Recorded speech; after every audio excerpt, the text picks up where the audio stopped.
Okay. Guys, I've got bad news and I've also got bad news. Okay, the Blue Jays and the Red Sox won today. So you would think, okay, the Yankees have to keep pace of that. And also the bad news, yeah, your Yankees flubbed another game, late game, to a mediocre Texas team. We gave up a Jock Peterson homer in 2025, right? We don't deserve anything, in my opinion. Okay, Ben Rice sat next to Coach while Austin Wells took the most important at-bat of the game with runners on the corners in the 10th inning. Folks were emailing me during this at-bat. I received like 11 emails. How people got my email address, I have no idea. And people wanted answers for why that was happening.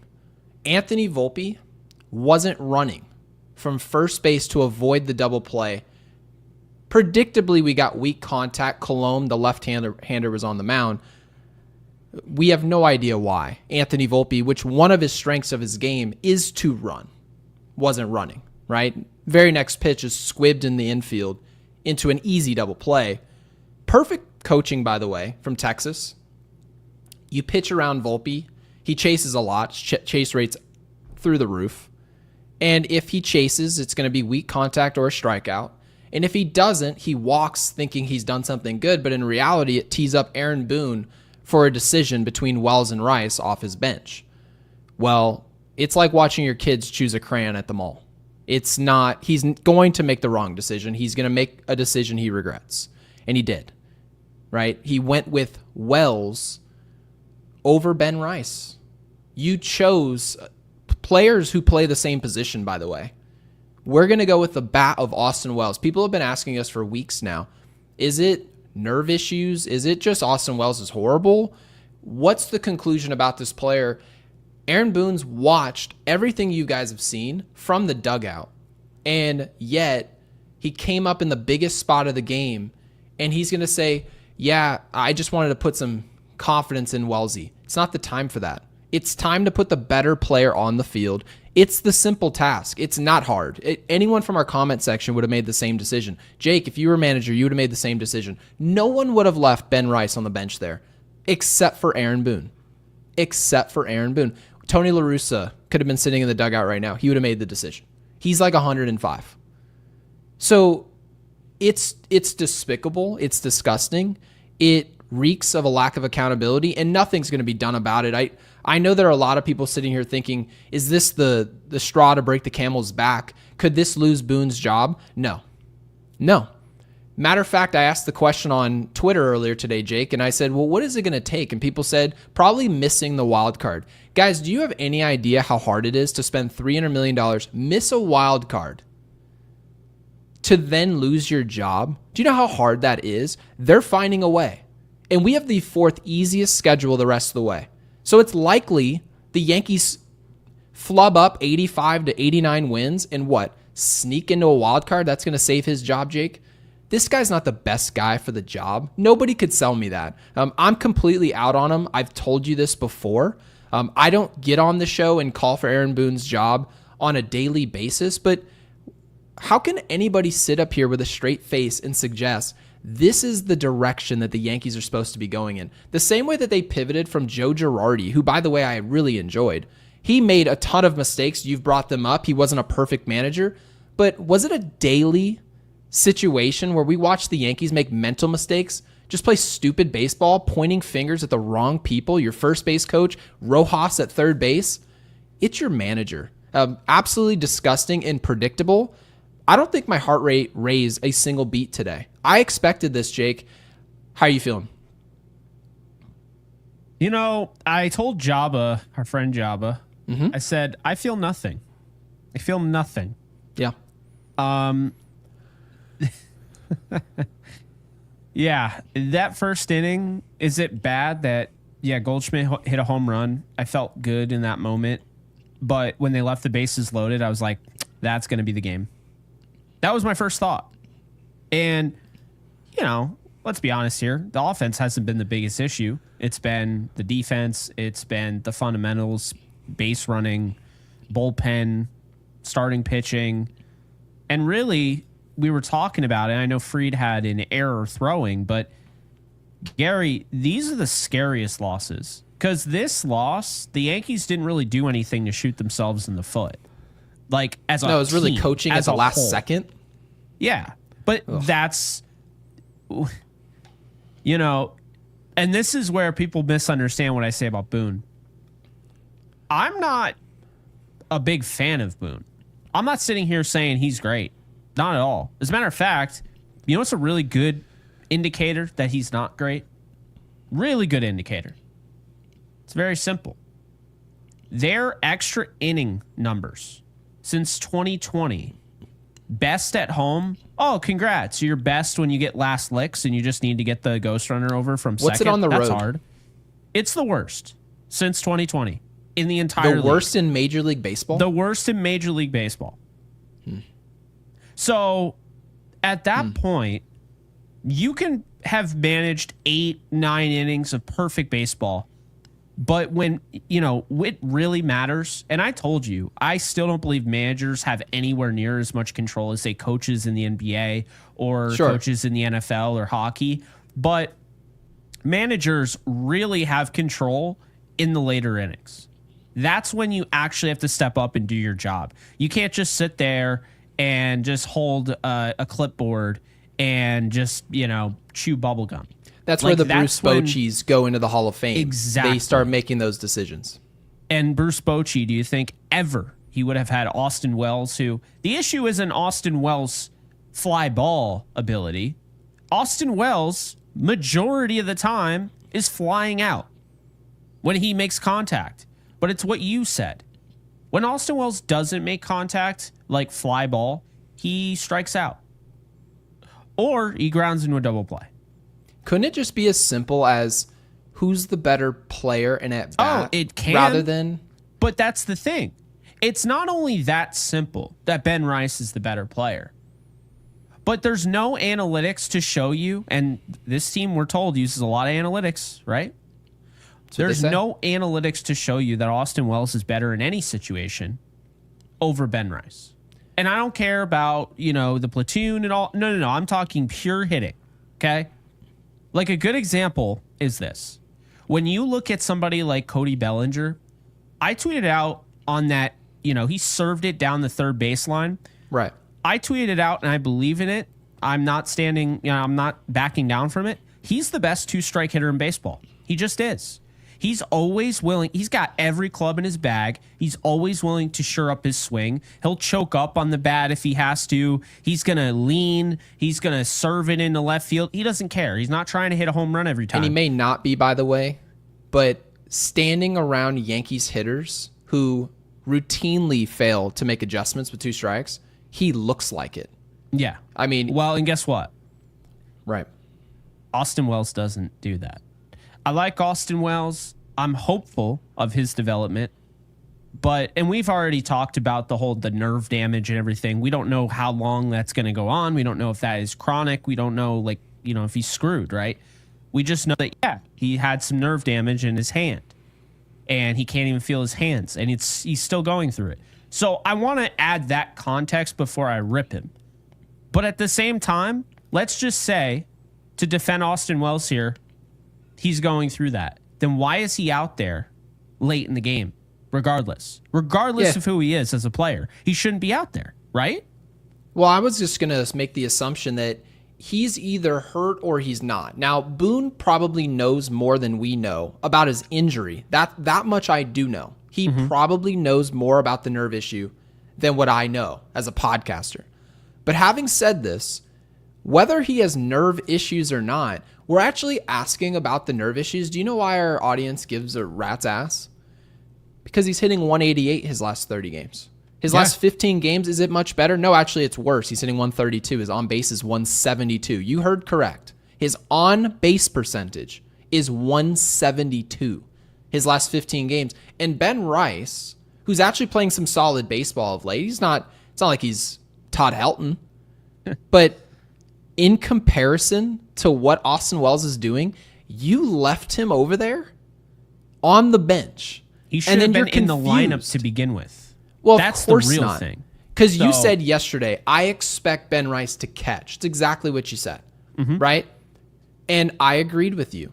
Now, mind you, when you're sitting up here asking yourself who should play where, if you have an ability to look at your bench and say that player is just better than that player and they play the same position, you don't need Phil Jackson to figure out who should be playing here. You don't. I love when you bring up Phil. This is not that hard. And mind you, we're not managers. No one in our audience is a manager. I'm not a manager. I never will be. I'm not a GM. Do you guys really feel like I'm saying anything groundbreaking by telling you that Ben Rice should take an at-bat before Austin Wells? Is that really shocking to anyone? And so there are people in our comments, and I'm glad they are bringing this up because it's a question. It deserves to be answered. People want to know whether or not, and you brought it to my attention, is Ben Rice being punished for his answers in the media yesterday, essentially saying that the Yankees need more urgency. And I'm going to put Apex up on the screen because, again, thank you guys for getting involved. And then I'll jump back to Jose with the super. Now, Apex with the 2 says, Rice was punished for saying the team needs urgency. Now, mind you, Apex, whether that's true or not, think about what you guys are actually asking. You believe that the Yankees are more likely to punish a player for being honest in the media about what needs to happen to fix this team rather than a player just standing 10 feet off the bag on a fly ball to second base. You're more likely to be benched for being honest to the media, and our fans believe that's more likely than holding a player who's being lazy and stupid. Think about that. And that's who the Yankees are. The Yankees are a team who, you mentioned it, Jake. I didn't even feel like we really got outplayed today in some major way where we were just stupid out there, and we just find ways in some random fashion. You just know they're going to find a way to lose. So it's disgusting. And by the way, before I get to this super, watch out. Jose, thank you for the super. Greatly appreciated. We also have Neil, a new member at Yankees Unloaded. Thank you, guys. Neil. Please be sure. We have almost 900 people in here. Be sure to subscribe to Yankees Unloaded. I know we're going to pass 9,000 subscribers tonight. And we're 1,000 away, essentially, from giving away a Yankees jersey of your choice. We will announce the winner live on our show. So thank you guys who are here on Apple Podcasts. Be sure to jump over to YouTube, Spotify, jump over to YouTube and get involved here. It's obviously our home of our podcast. But Jake, what do you think about this concept? Because I don't want to just gloss over what Apex brought up.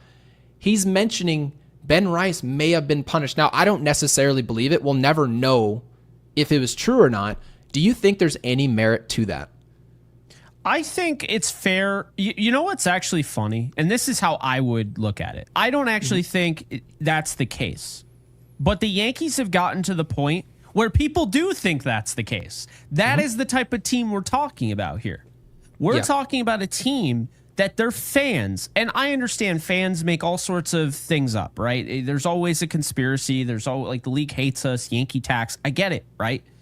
But this is different because I've seen, like, the most rational fans bring up that they believe Ben Rice was sat today because he spoke up to the media and basically said we didn't have enough urgency, which, of course, kind of makes it sound like he's directing it towards Boone. So I understand why people feel that way. I don't necessarily think that's how that went down. I don't, because I don't believe that for a second that Aaron Boone was like, I'm going to bench you for talking to the media, but I'm going to leave Jazz in the lineup. Or I'm going to bench you for talking to the media. Never outshine the master? Yes, but I like, understand this. Marcus Stroman had way more opportunities to be benched for talking to the media in a certain way. I'm a starter, I'm a starter, I'm a starter. Yelling at Gleyber Torres last year, okay? He had moments where if they wanted to, they could have benched him for just behavior, whatever, right? Ben Rice, really? I don't know about that one. It feels like they've been leaning towards Ben Rice a lot lately. I think it was a mistake. He only had one at bat against Corbin, and it was a home run, which you brought up on the show yesterday. So I just think it was just a dumb decision on Boone not to play him. I think we're too close to the cliff, aren't we? We can't afford to leave a better player on the bench and risk losing a game because Aaron Boone knows the difference between winning this series in Texas may be his job or not. Now, I know a lot of people think, oh, he's going to keep his job anyway. But if you miss the playoffs, I mean, no one wants to be the manager of a team while an entire fan base wants you gone. If we make it into the playoffs, he sort of knows we're going to forget, at least there in the short term, and be rooting for the team, at least for the most part. Now, once we lose before the World Series, then obviously it would pick up traction. But guys, leaving Ben Rice on the bench and having Austin Wells taken at bat is significantly improving the chances that Aaron Boone becomes enemy number one tonight. And he did that.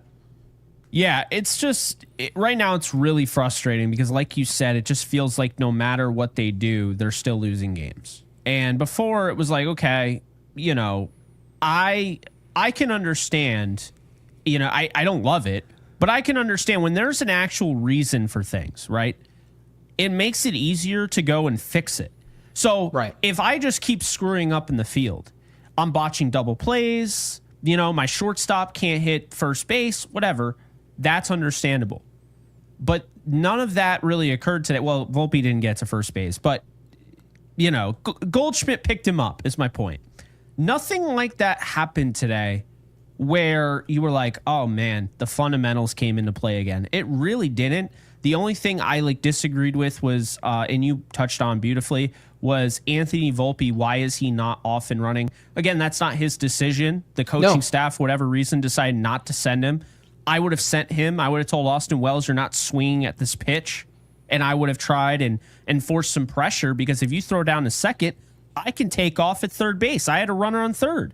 It was a perfect moment for the Yankees to say, I know we've made a lot of mistakes. This is a clear choice we can make. And even if it doesn't work, obviously there's risk. If you get hosed at second base, it changes the inning. But guys, you're not in an opportunistic. It's not opportunistic to have Austin Wells at the plate. It's just not. You have to improve your odds. They chose not to do it. They were playing passive, not to lose, and you find a way to lose. I want to bring up this super because I think it brings up maybe, because there are going to be a lot of people who ask this question about this whole Ben Rice thing. And I want to advance it to Aaron Judge because I've heard a lot of complaints about how Aaron Judge goes about leading. He leads by example. I'm going to run hard. I'm going to perform. I'm going to hit 350. I'm going to lead the league in homers. I'm going to drive in a ton of runs. And I'm going to show everyone around me, this is how you play as a Yankee. And then everyone's just going to follow suit. That's how he goes about his business. And if I have to say anything, it'll be behind closed doors, right? Very Jeter-esque. Now, Relaxed brings up the $5 super. Relaxed, thank you for supporting this channel. Greatly appreciated. Says, classic toxic workplace. The guy, Ben Rice, who wants better for his department by being vocal about issues, gets punished for his efforts by higher-ups. Now, clearly, Relax believes this is a witch hunt on Ben Rice. Now, for me, I don't believe it. But I'm going to say this. If Ben Rice can't be vocal, and people are saying that maybe Aaron Boone made a decision tonight based on him being vocal, why would Aaron Judge show up? And I'm not saying Aaron Judge will be punished to be benched, but if we don't accept this style of leadership, which is being vocal, being honest, oh yeah, we need more urgency. This is pathetic. This is not good enough. Well, if we can't display that, why are we being critical of Aaron Judge's leadership? Why would that be the case? You guys aren't allowing players to be honest in the media.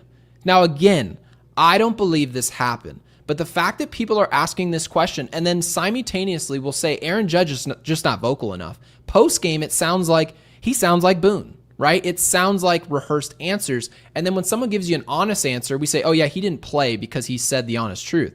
No, he didn't play because Aaron Boone doesn't know how to manage. That's why. So I don't know. How did you feel about this? Because I would assume that if Aaron Judge was vocal the way Ben Rice was, it would work out just fine. How did you feel about it?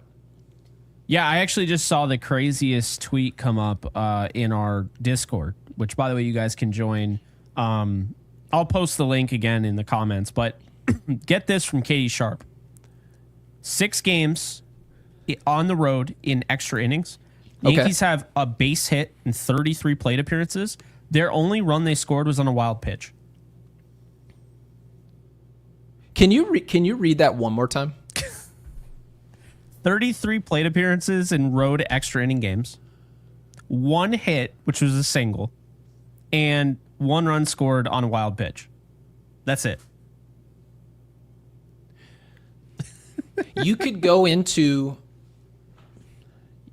You can look up what clutch means.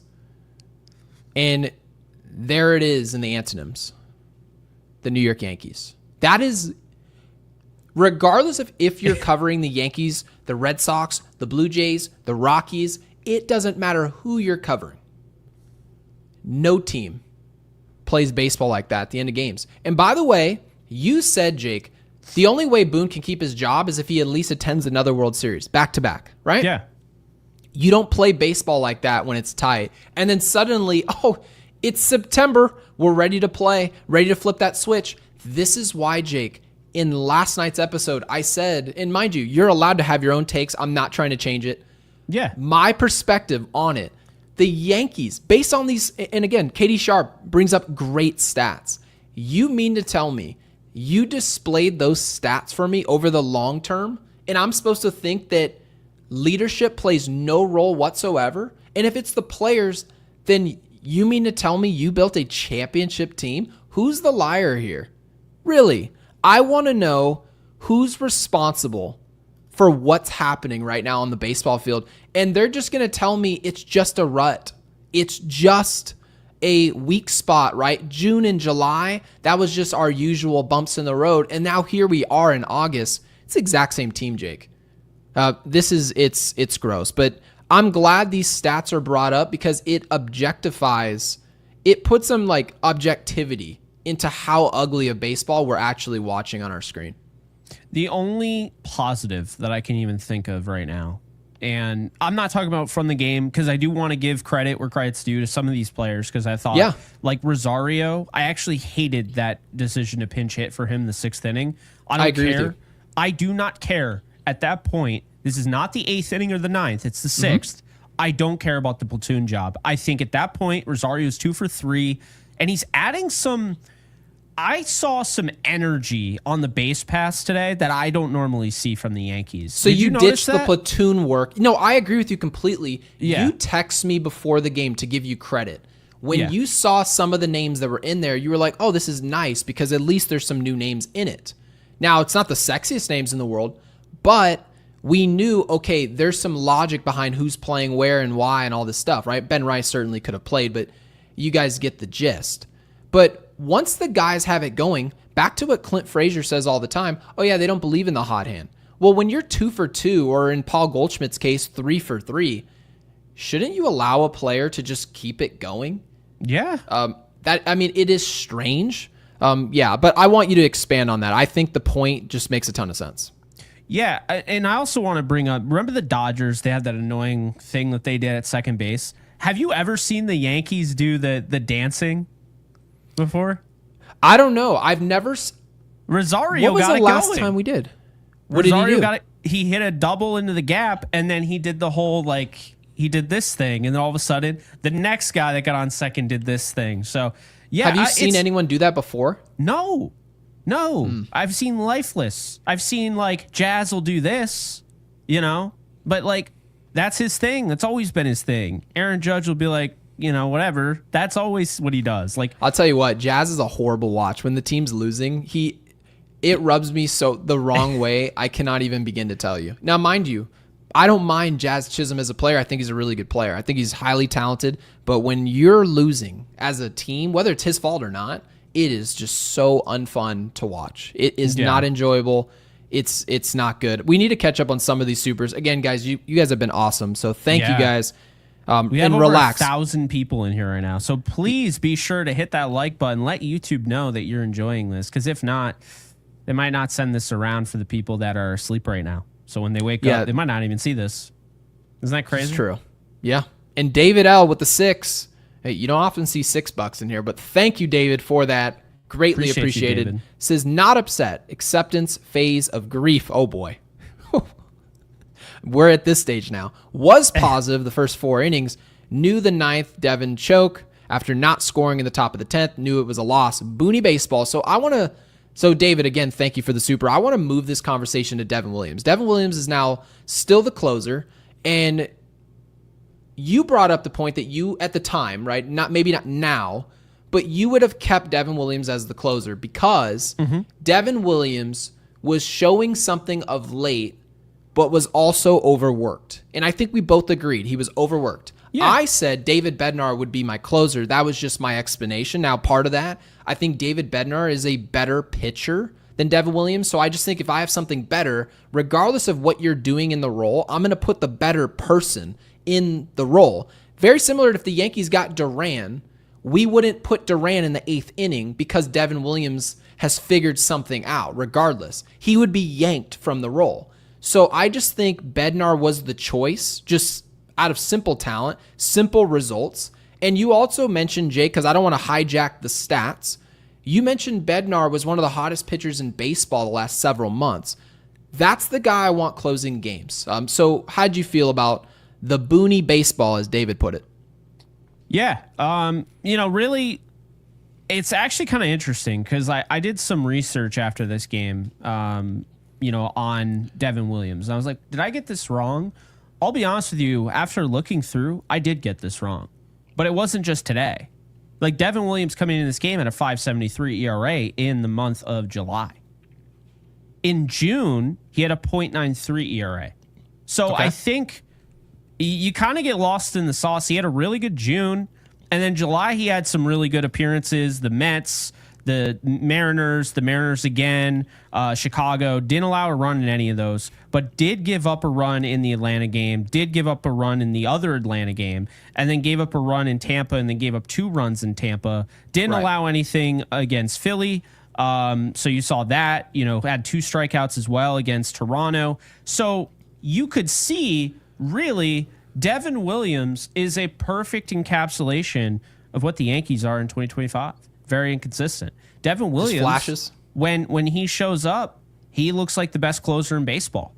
But when he doesn't, well, you get what you saw tonight. And I'm sorry, but we talked about it, and I have no issue going back on what I was saying because, it's what's funny is people will say I'm flip-flopping. No, I actually went more into the details because I wanted to see what was going on. And tonight, it's very simple to your point.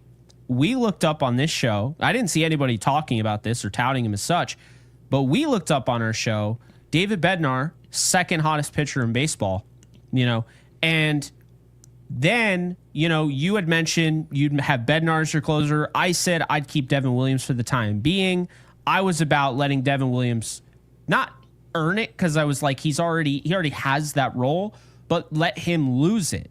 And what I mean by that is I don't want him to lose it. Because if all else works out, you don't have to change anything. And now Bednar's the best setup man in the game. And do you remember what I said about letting him lose the job? It was really more so about there's only 50 games left. If Devin Williams at the beginning of the season was our closer, right? We moved Weaver into the middle of the game so that we can flex him multi-inning. I thought the choice made somewhat of sense. I didn't have a problem with it. He loses the job. Weaver gets hurt, and he's forced back into closer's role. He started to show some flashes, nothing consistent, flashes. You don't get to show flashes in New York and keep a job, especially with 50 games left where we're now chasing in the division. We're not up 6 games in the AL East. I think if we're up 6 games and you're like, I don't want to really tweak anything major. I don't want guys to just get uncomfortable. I'm not worried about Devin Williams in his comfortability in our bullpen. I'm worried about putting the best player in each role. And if Devin Williams is hot and pissed off over that, I don't care. Because if he didn't want to lose that job, pitch better in June or pitch better in May. Well, and he only got the job because Luke Weaver got injured. People forget that. That is exactly correct. So he had already lost the job. Yeah. And really, he's just been consistent. I would say, and this would be my final point on this right now. Right. Devin Williams with his third, I know it sounds crazy, his third blown save of the year. It feels like he's blown more. His third, that's a stat. right? Obviously, there's different. You can't blow a save when you blow in the 8th inning because that's what he was doing earlier in the year. It's true. The thing with Devin Williams is this. You can get away with this if all they did was pick up Jake Bird at the deadline. But they picked up 2 guys who have closed many games. They now have 3 closers aside from Devin Williams alone. This is where it goes back to what I was saying about letting him lose the job. Because if he doesn't do well enough, the margin for error is so slim right now. The Yankees can't win a game easily. Like, other teams will just have easy wins. You'll Toronto won 15-1 tonight. Yeah, you're like, oh, nice. The Yankees aren't winning those games easily. I mean, Devin Williams, this is what I'm talking about. The fact that he even had to come in today, this honestly should have been a blowout. It should have. The first inning, it was, like I said, the fact they did not take advantage of the bases loaded, and it was just Goldschmidt's home run the first inning, should have been a blowout. That was a total mistake. But my point is the margin for error is getting slimmer and slimmer and slimmer. You need wins however you can get them. If Devin Williams is going to blow saves, it doesn't matter if he blows one more and then the rest of the year he'd be fine. There's no if. If he blows another, now you have to look at David Bednar. Now you have to look at Camilo Doval. Now you have to look at a Luke Weaver because you have those 3 at your disposal. And honestly, when you're that built in the bullpen, and I do believe they are absolutely loaded with 4 potential closers, when you're that built, why would you even have one specific designated closer? If you really think about it, it keeps every team on their toes knowing I could have to go against Duvall, I could have to go against Bednar, and I understand, these guys have to be in their roles, their habitats, whatever, but also not necessarily because Bednar's looked really good in the 8th inning. So I'm not going to sit here and say that Bednar couldn't do that, but to your point, Bednar is the best pitcher right now based on the numbers that span 2 months. It would make sense for him to probably close the next game. Yeah, would it really bother anyone if David Bednar became the Yankees closer full-time, started blowing games, and you say, oh, okay, well, he was great all year. Would we really look at Aaron Boone and say, why'd you pitch him in the 9th? You know the reason. You know why he's pitching. Duvall, are you surprised if he's pitching the 9th inning? No, because he's been successful in it. The one thing he hasn't been successful at is control. So you can argue, no, I want someone with control to be my closer. Fine. So the answer is David Bednar. And if he blows saves, you're not going anywhere anyway.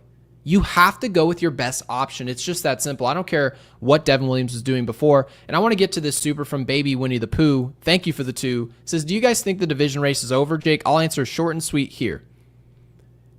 Technically speaking, no team 5.5 games is technically out of the race. We're talking about technical stuff here. What is possible to happen for any team in baseball? But there is absolutely nothing that the Yankees and Aaron Boone's led team has shown me that tells me that anything positive is happening from this point to the next 50 games of baseball. There's nothing that they've shown me. And if something happens to turn it around, it'd be something I didn't see the whole year. So to tell you that the race is over is not literally true. But I've seen nothing, as someone who covers this team every single day, Jake, I've seen absolutely no smoke to suggest that there's going to be a fire for the Yankees in September. I haven't seen it.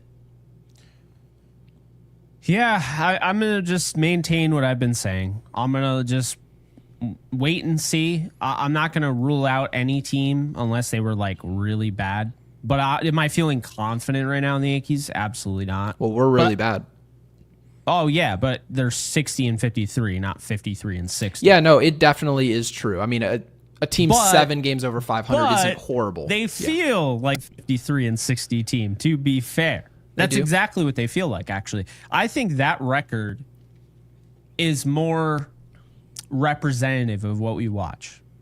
53 we may be the 60. worst 60-53 team you've ever seen. We may be the most... We may be the worst team they only have that's ever been. 7 fewer wins than last year's team at this point in the season. 7 fewer?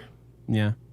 Okay. And that team was described as a top-heavy Yankees team, but you had there's nothing wrong with being top heavy if you're talking about Aaron Judge and Juan Soto, who are having really good years simultaneously, right? Michael K covered all of it. I'm sure it was one of the more enjoyable seasons he's gotten to cover.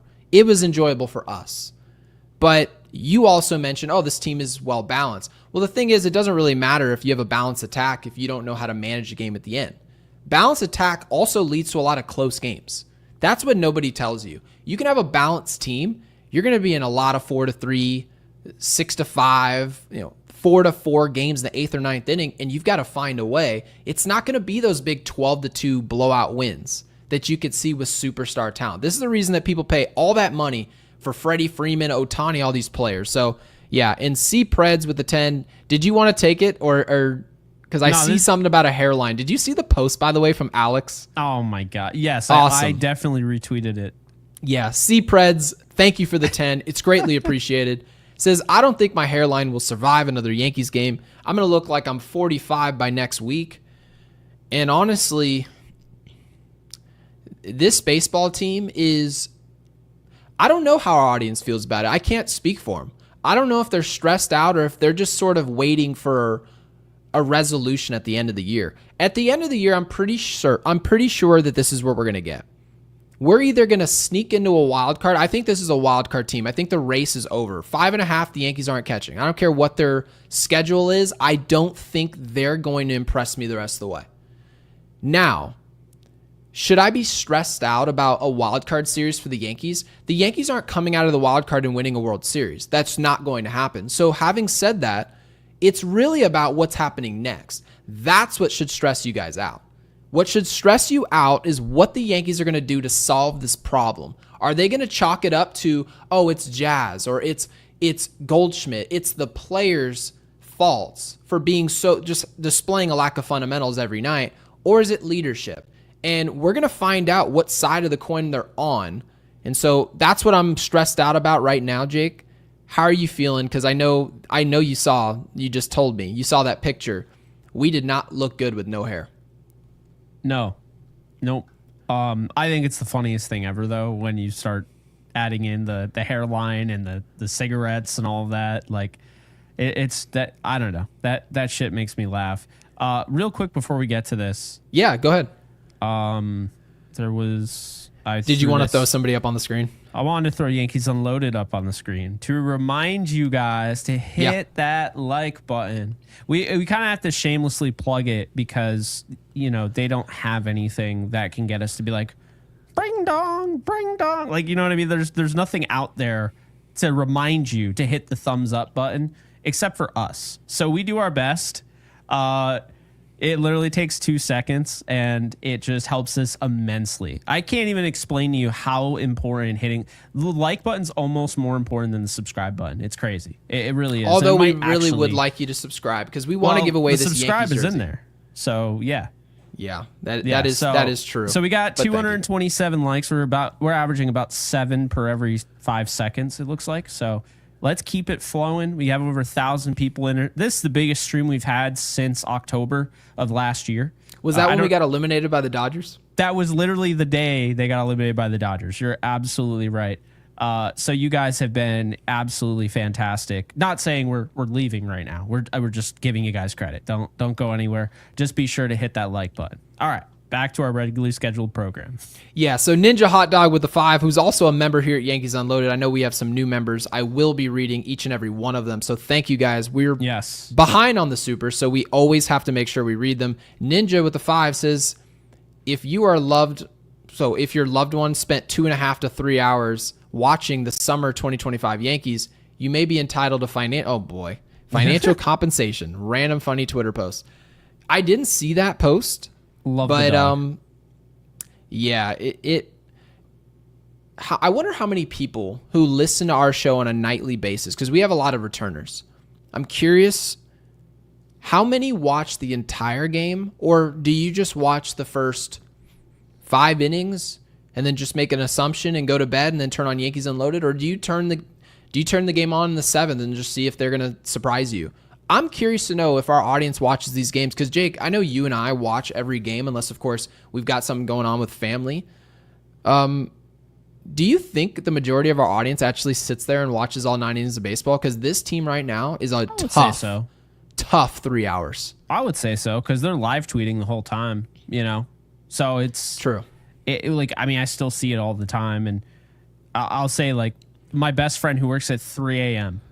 every morning, he stays up and watches them as long as he can. He pretty much goes to bed 9:30, rightfully so. He gets up really early. Mm-hmm. And I'll wake up to his text, or I'll be awake because, I the sleep schedule. And he'll text me and he'll be like, how? They'll just be like, how? How did that? Like, I had to explain to him how they lost the 13-12 game. He didn't get it. He went to bed when they were winning 6-0. And that was that. And then I explained to him and he's like, I still don't get it. Like, it is interesting to me that it is interesting that the Yankees are playing this type of baseball, and then several months from now, they want us to believe that this is just all going to be part of the championship DVD, just like all part of our story. It does. They feel have the people that way when they talk about it, like it's that simple. We're gonna we're gonna turn it on here. I'm like, you realize that you don't get to play 162, win 87 games, and then just be the type of team that can go on a Cinderella run. The teams that go on those Cinderella runs, for the most part, you don't ever hear about all the people that think they're going to be Cinderella and they're just a dud.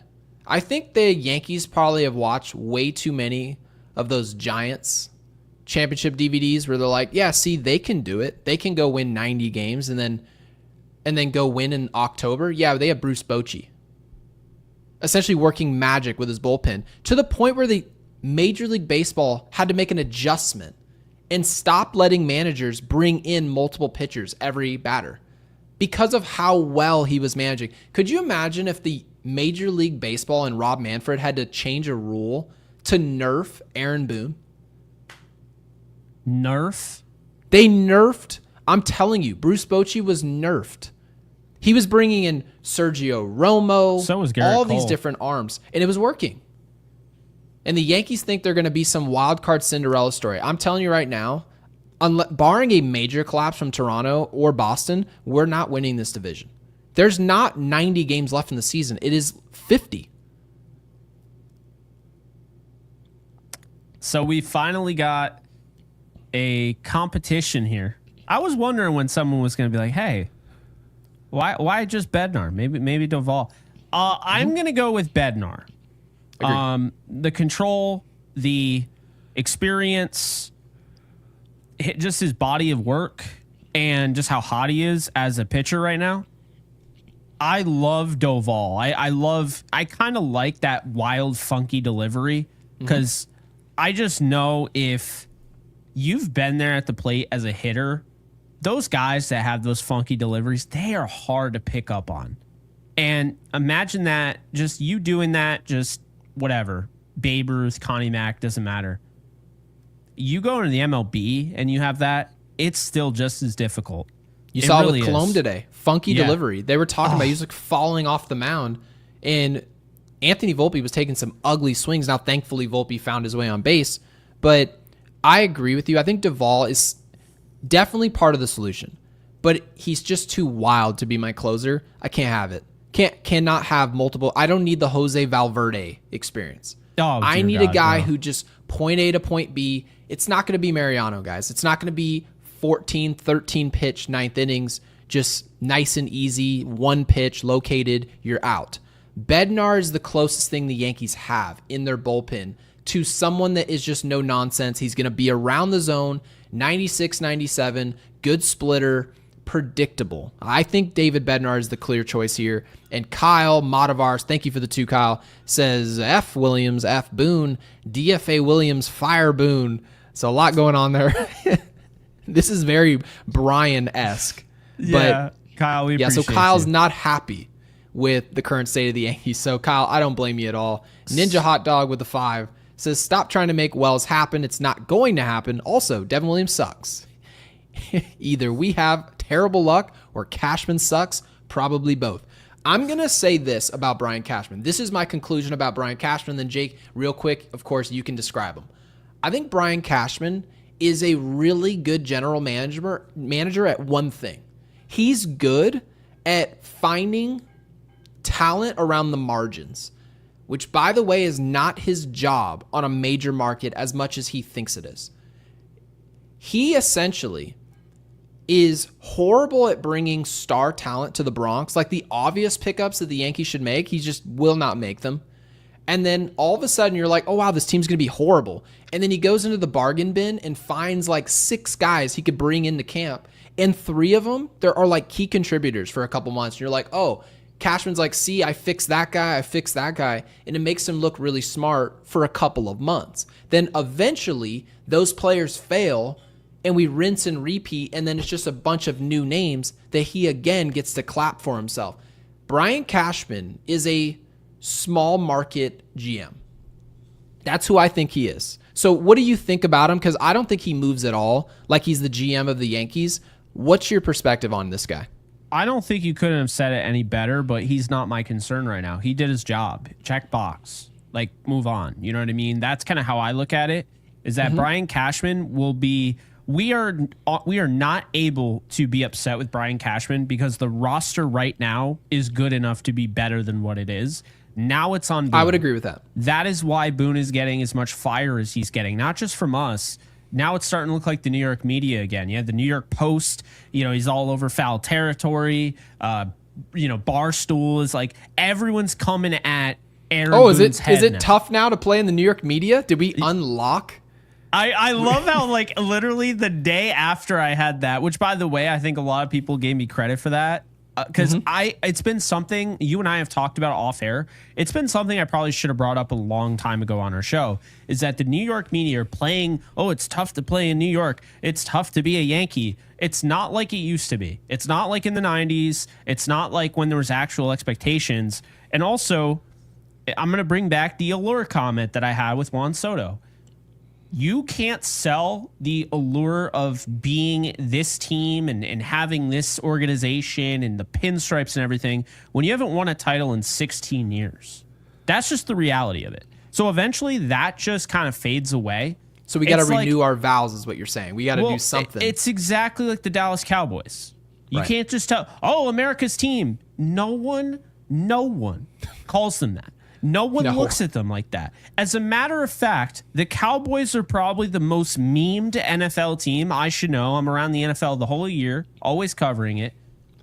The Dallas Cowboys are the most memed NFL team, and they're not even the worst. Even when they're good, they're memed. They're not taken seriously. Tony Romo was a good quarterback, and yet they would go out there, and you sort of knew, oh, they're just going to flub it up in the end. We're not sure how. They're either going to drop a snap. They may just throw a pick six across the field.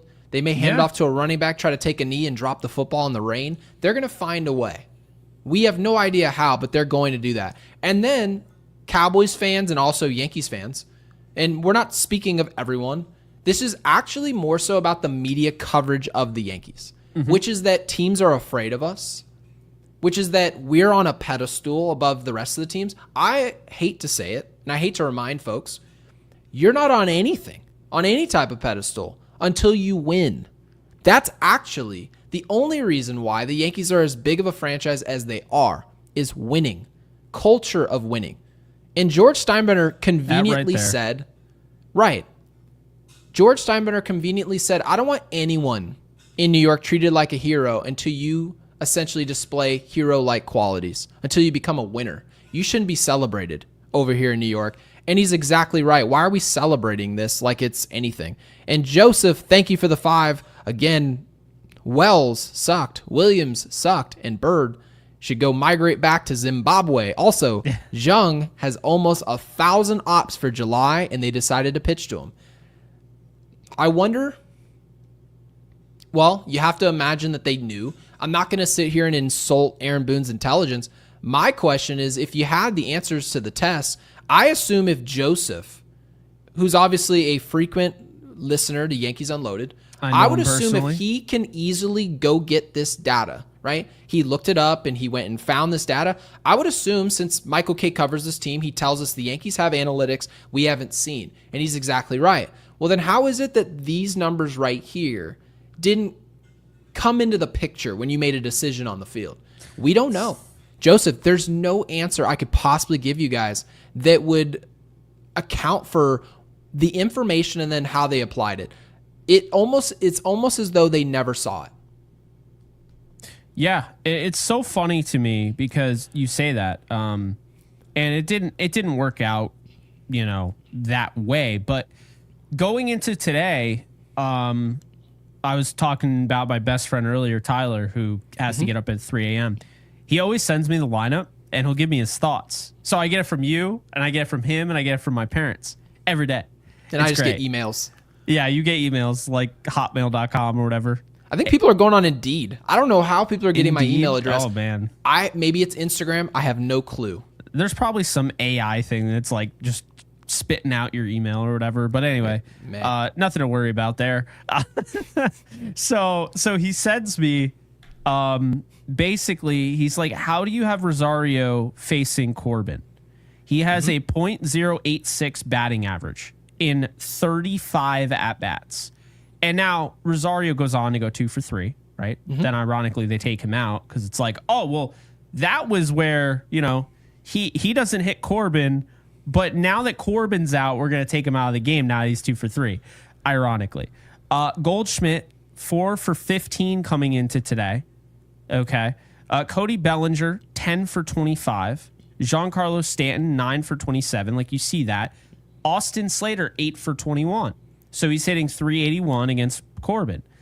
0 for 6 Volpe, right? So he was saying how basically Austin Wells, they had 2 catchers on this roster. Ben Rice, who's seen him once and hit a home run, and Austin Wells, who's seen him once and struck out. And they chose Austin Wells. His thing is exactly what we've been saying, and that's why I like Joe brought it up, because, like I said, I know Joe. Joe's a good friend of mine. But it's just funny because we talk about it all the time, and there'll always be kind of a wise guy, as they say in the comments section, like, well, that's not analytics. Stats aren't analytics. Well, here's the deal. If you have, say, an algorithm, right? We're not talking about YouTube, but just in general, you have an algorithm, right? And do you remember, like, how big it used to be? I think it still is, when, like, FanDuel and DraftKings came out with their daily fantasy, just straight daily fantasy. Yep. And it was like, oh, my God. It was like winning the lottery. It was so hard because you'd have a perfect lineup, but you had that one guy that everyone else had, or you didn't have that one guy everyone else had, and so you'd fall like in 100th place, but you had almost the perfect lineup. How do they come up with that? Well, a lot of these players in, say, FanDuel Daily Fantasy, what they're doing is they're creating these models. You know what the models do? What do they do? They use these stats to create their own analysis. Hey, this guy's splits are unbelievable against lefties. So they simulate based on statistical output.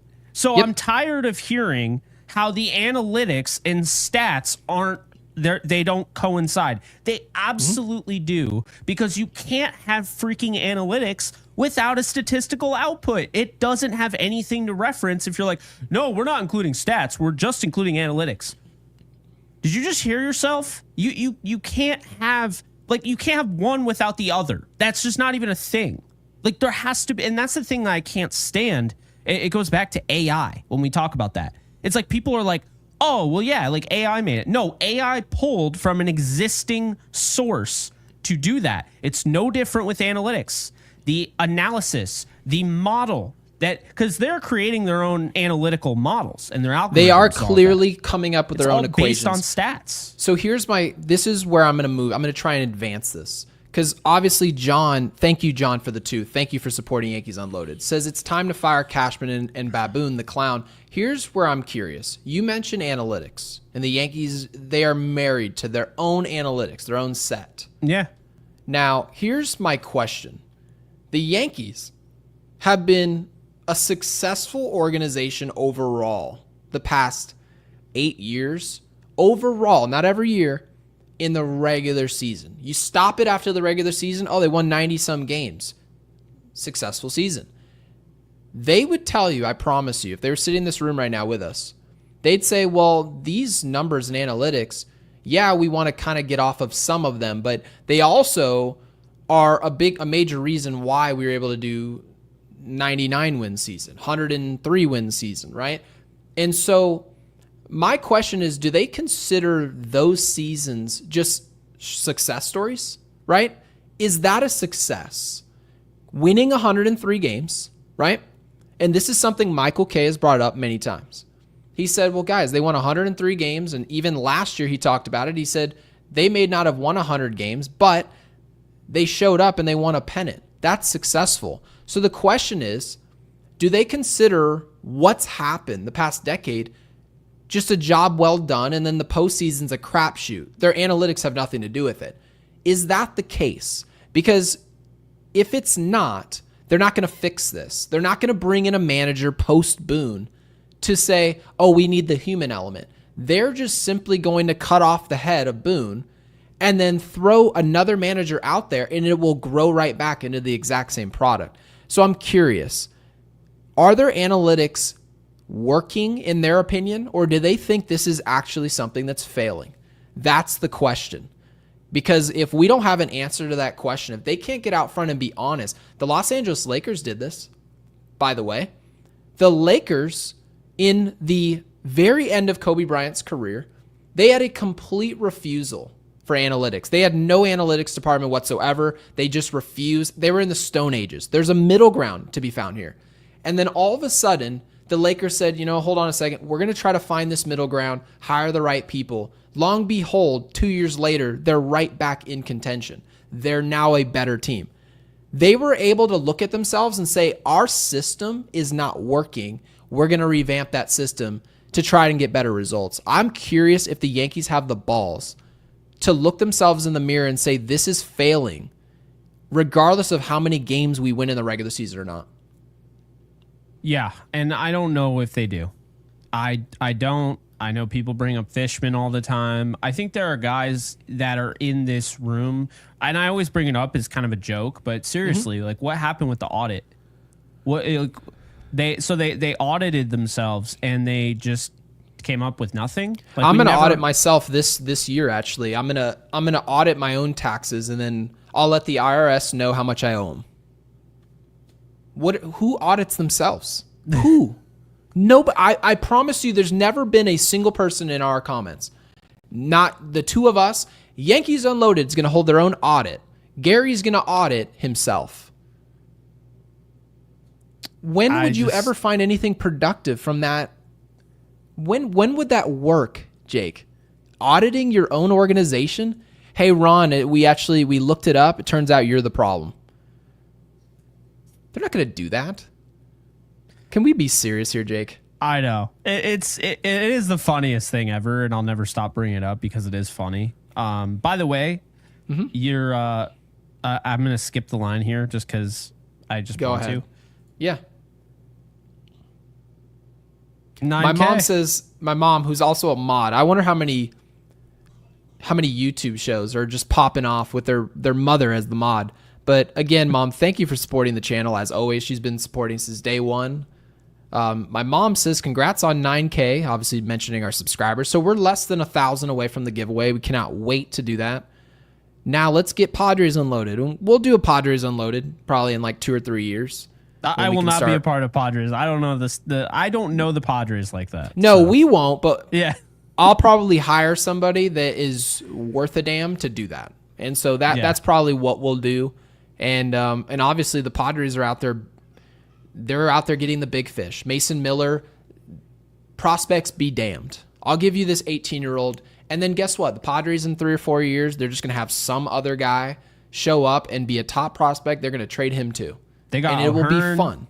They got, I forgot the guy's name, Ramon Laureano. They also got JP Sears, who looked horrible today. And Nestor Cortez. Yeah. Who also looked terrible. They were like, I want a representative of every tier group in the entire major leagues. I know. Like, amazing. Milwaukee had a surplus. They were like, we'll give you an arm. I think that's their Jose Quintana pickup. But Yankee Fangirl for Life, welcome back. Thank you for the 5. Says Boone should be fired for not putting Rice out there. But if he wasn't fired after Friday's game, then it isn't going to happen. I expect this also. Yeah, I think, Jake, you're onto something, though, when it comes to the firing. You've mentioned that the NHL, they've made a habit of firing managers, right, their coach, right in the middle of the year. It's just something that happens in that league. Yeah. And it just so happens the NHL is very fun to watch, very enjoyable. They don't give a rip about turning that locker room upside down. If you're not doing the job, get the hell out. They do not care. They don't care at all. But it seems like the Yankees almost have relationships, right? Oh, no, Boone is one of our guy. He's our guy, so it's going to have to go completely sideways before we ever consider doing something like that. Now, they don't tell us that, but we know this. We know they love Boone. And we get it. Like, you're supposed to like the guys that you hire. They're supposed to be a member of this family, per se. But when family's not getting the job done, you need to start looking to expand. And this is just, it's not working. So I think she's got a point. I'll never forget, I was following a reporter for the Devils because I like the Vegas Knights and the Devils. I go to Devils games. I haven't been to one in a minute, but I went to quite a few. And I remember them saying, yeah, the guy isn't sure if his jaw is going to be put in place before the game, but he'll go tonight. That's hockey. I mean, these guys play through unbelievable amounts of pain. You think they give two shits who their coach is? Do you think they care about, like, making best friends? We wouldn't DFA DJ LeMahieu 2 years ago because a player on our team said, no, keep him on the roster. I'm not even going to get into the details of who said what or who really it was. Yeah. But think about that, guys. We won't get rid of a player who's not performing because another player said, no, hang on to him because he's just so fun to have in the locker room. Super important. While the same team hasn't won a single title. And we're still letting people have control over the roster. Think about that. Dude, it's insane. I just can't get over how much I've seen Yankees in the comment section today. Is that what they are now? Like, until they start winning, it's just the Yankees? I accidentally called them the Yankees last episode. I know. I made like a big deal about it. I was just like, the Yankees? Yeah. And then now everyone just ran with it. I would assume there's no way they're referring to my mispronunciation of the Yankees. No way. Yes. That's what's happening here in our comments? Yes. Everybody's calling them Janky Unloaded, Jankies. You guys. The Janks. Well, like the video. Good God. Rich Squires, thank you for the 5. By the way, this is one of the first times that I feel like the strike come now? That's a great comment. It would be a great time for the strike. Stop the count. But yes. I genuinely feel like we're not going to be able to catch up on these supers. I've never seen anything like it. Rich Squires with the 5 says Williams needs to be DFA'd, period. You can't give the ball to a person who has an ERA of 4.80 in high-pressure situations. Whoa, Rich. ERA? Very old school of you. No, I agree with you.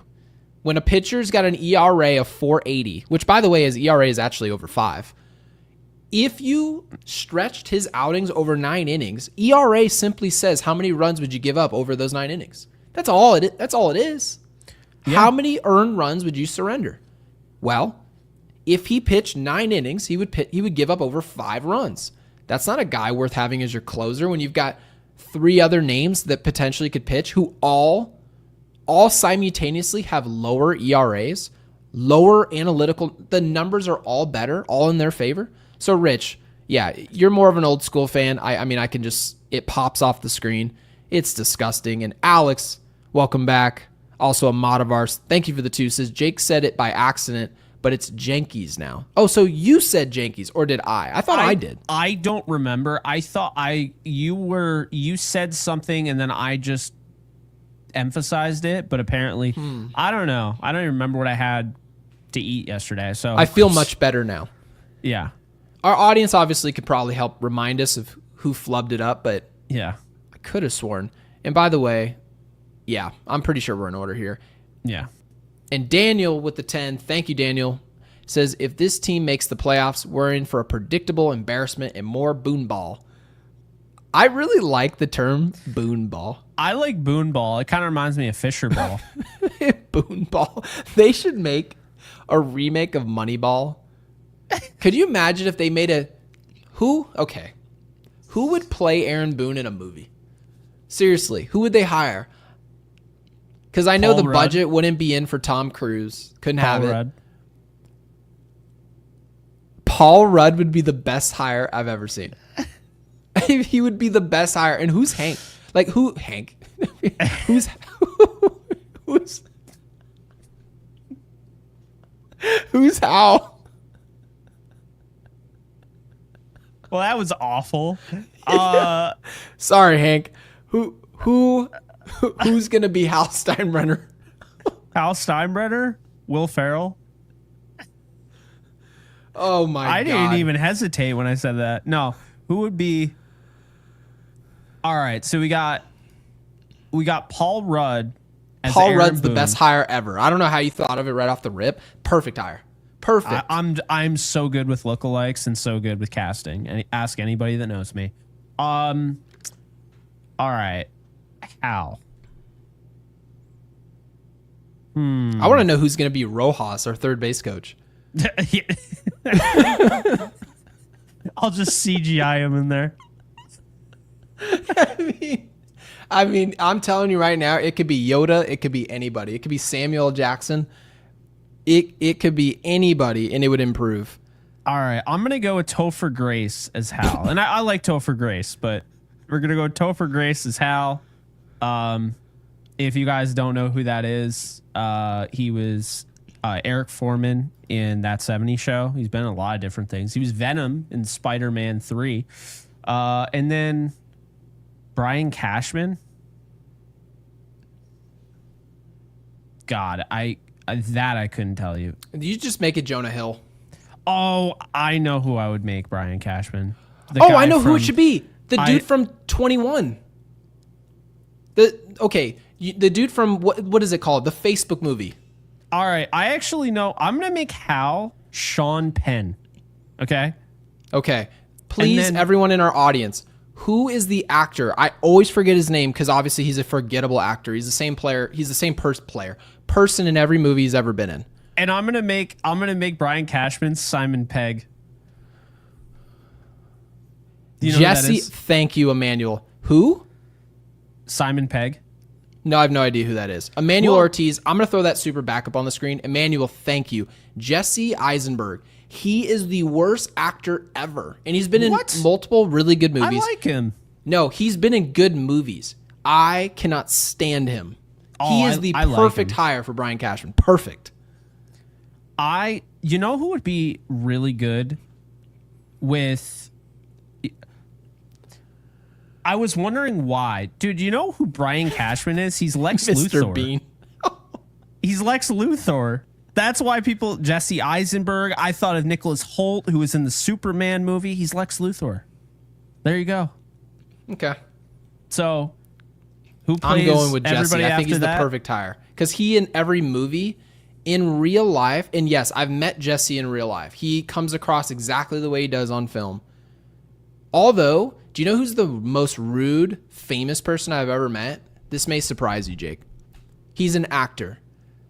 You know Mike Myers? The dude who played, what's his name in Dr. Evil, all that, Austin Powers. That dude is unreal. Unreal. Like nice guy or? The worst guy you've ever met. Really? You've never in your life met anyone that rude. Never. Wow. I've never seen anything like it before. Never. That dude right there. I met him I can't remember where I was. I was at some event, I think with my dad, and ran into this dude, and he is just despicable. It's so bad. I know it's so random. People are like, wow, Yankees unloaded. We're talking about Mike Myers. But anyway, yeah. Let's get back on track here. I'm not sure where we are in the supers. I think we're on Slim. Yeah. So Slim Lewis, I'm very interested. Haven't read your super yet. Curious to know if you're back or if you're still kidnapped. Slim Lewis with a 5 says there's been nothing from Bird this season to suggest that he should pitch in high leverage situations. And I would assume, Jake, your dad would agree with that. That nothing he's seen would say that Bird... I tweeted, I said, Bird has been a turd. You know... He's not been good. He is going to be a roller coaster, And that is not meant for late game scenarios. It's just not. He showed you in that inning, ultimately what the Yankees can hope for, what they can expect, and what they can fear. What they can hope for is he's whatever the hell that pitch was that made Marcus Semien look like somebody that should retire tomorrow. Nasty. Is it a sweeper? It is a slider. So the reason he has these crazy splits against righties, he's a righty versus righty, obviously. But the reason why he has such crazy splits, and by the way, when I hit, I never liked hitting lefties as a right-handed batter. So that's why I've always never really understood it, because me personally, I never did. But you have to understand, his sweeper is at one point about to hit you and then sweeps back in and slides over the plate for a strike. And that is what Semien was seeing. And that is him. You see him, he's about to back out, and then he's just like, Like, that is elite. That's elite. But what do the elite players do? Make one really nice pitch or make it consistently? And that is the thing. So they can hope that that is what Jake Bird ends up being. They can expect Jake Bird to give up the hit, right? They can fear Jake Bird giving up the home run. So that was the Jake Bird experience in a nutshell. What you can expect is he's going to give up hits. He's going to have strikeouts. He's going to give up hits. What you're hoping is he's going to be as dominant as he looked against Marcus Semien. And what you can fear is him giving up the game, which he did today. There you go. That's the Jake Bird experience in a nutshell. So a project. He's a project that, to Slim Lewis's point, is not a high leverage guy. Who do you want in high leverage? Someone who's consistent. Just what I said about David Bednar. Now, Bednar pitched in this game. He looked really good. He's the guy you want out there in high leverage. So it's not like the Yankees didn't pitch Bednar. I think if they hadn't, I'd have a huge problem here. But I guess you guys get the gist. Jake Bird, at least for the foreseeable future, maybe we're talking about something different in the second half of 2026. That's over a year from now. That's a project. But the Yankees, let's remember the task at hand. This is what's important. The Yankees are literally 5.5 games back of the Toronto Blue Jays. If I told you that was happening at the beginning of the year, you'd be like, which son did we send Aaron Boone to? Which son did we send Brian Cashman to? And so that just happens to be where we are. And Frank, Appreciate you, Frank. Yeah, Frank, thank you for the 5. Says great coverage as always. Let's play a game. You have to release one, bench one, and send one down to AAA. Anthony Volpe, Austin Wells, Devin Williams. I think I have pretty. Okay, I'll go with it. I think I have an answer. Anthony Volpe is the player I send down. Yes. Okay, that's my first answer. Now I can bench a player and release a player. I'm going to bench Austin Wells. He's going to be my backup catcher every single day to Ben Rice. And Devin Williams, the player I released, he's in a contract year. He probably will not be back with the Yankees. He's going to take some 1-year, $9 million deal with the Dodgers or whoever the hell. Probably the Dodgers, so I'm just going to tell you guys. And they'll take a flyer on him. He'll look okay. He'll look fine. And then he'll kind of replenish it. So, yeah, that's my guy I'm going to release. That's exactly how it should be done. Regardless of how you feel about Devin Williams, Austin Wells has a long time as far as control is concerned. He's still young. Right. Devin Williams is going to be a free agent, so that's a no-brainer. And Anthony Volpe, I would probably not want to send him down right now because they wouldn't really have anybody that offers, that power. And I guess that's come in handy here and there. But, I wouldn't be against sending him down to AAA, to be honest with you. I think Josh Young today actually set down to AAA, and now all of a sudden he's on a scorcher. So maybe that's kind of a good, representation there. But that is how it should be answered. You don't release Anthony Volpe. You don't release Austin Wells. You release the guy who's least likely to give you the most. And Devin Williams, even if he was the best closer in baseball, in that question, how many times is he going to pitch the rest of the year, Gary? Like, Anthony Volpe and Austin Wells are going to give you plenty of games. You have about 50 games left. Devin Williams pitches maybe 15 more innings the rest of the year? Yeah, I was going to say 18 times is Yeah. Probably how many times you're going to see him. And by the way, I want to mention something about the send down for Volpe real quick here. Sending a player down doesn't mean you think that you stink at baseball. No. When you send a player down as opposed to DFAing this player, it means you think something can be solved and we're going to go solve it where players work on stuff. You don't work on stuff at the major league level. That's the reason why you would send Anthony Volpe down. When Volpe played half the year in 2023 and he looked the way he looked offensively, you knew what you had in the glove. The glove looked good at the time. You send him down and work on some of the things he's displaying at the big league level. There's nothing wrong with that. But the Yankees took it like it was horrible, like it was a dismissal to their future. Oh, no, we were wrong about this guy. No, that's not what it means. It means he's not finished. Put him back in the oven and let him flourish. And then when he comes back, he'll be a better player. The Yankees chose not to do it, and they paid for it desperately. Now he's a pure power bat. Matthew, it's not what you want. we appreciate you becoming a member. Yankees Unloaded. Thank you, Matthew. B-Rye, thank you for the 10. Wells blew it, but Williams needs to shut the door. I've already seen enough of Bird. He can go. Could you imagine being one of these additions and you're on the team and there's just podcasts rolling, just like, yeah, I'm ready to see this guy. He's been here for how long has he been here? 3 days. And mind you, I'm not telling you, B-Rye, that you should watch another several weeks of this to draw a conclusion. Whether you like it or not, Bird, we have control. Remember I was telling you guys, not always the best thing in the world to have control over everyone. Sometimes you don't want control over these guys. Do you guys want control on Devin Williams right now? Are you concerned that we don't control him into 2026? I'd venture to say not. Yeah, wasn't there... I feel like we did this once where I think we were talking about Dennis Santana last year, who we were kind of over. Yes. And they're like, someone in the comments like, he's got 4 years of control. And you're like, well, I don't want to control him. So, and also, wasn't he not young? I don't remember. I mean, you have control of Fernando Cruz. He was 35. You got like 4 years of control of him. Yeah, but like, who who want gives him a until damn? he's 39? No. Also, let's explain what control is real quick. Let's emphasize this, okay?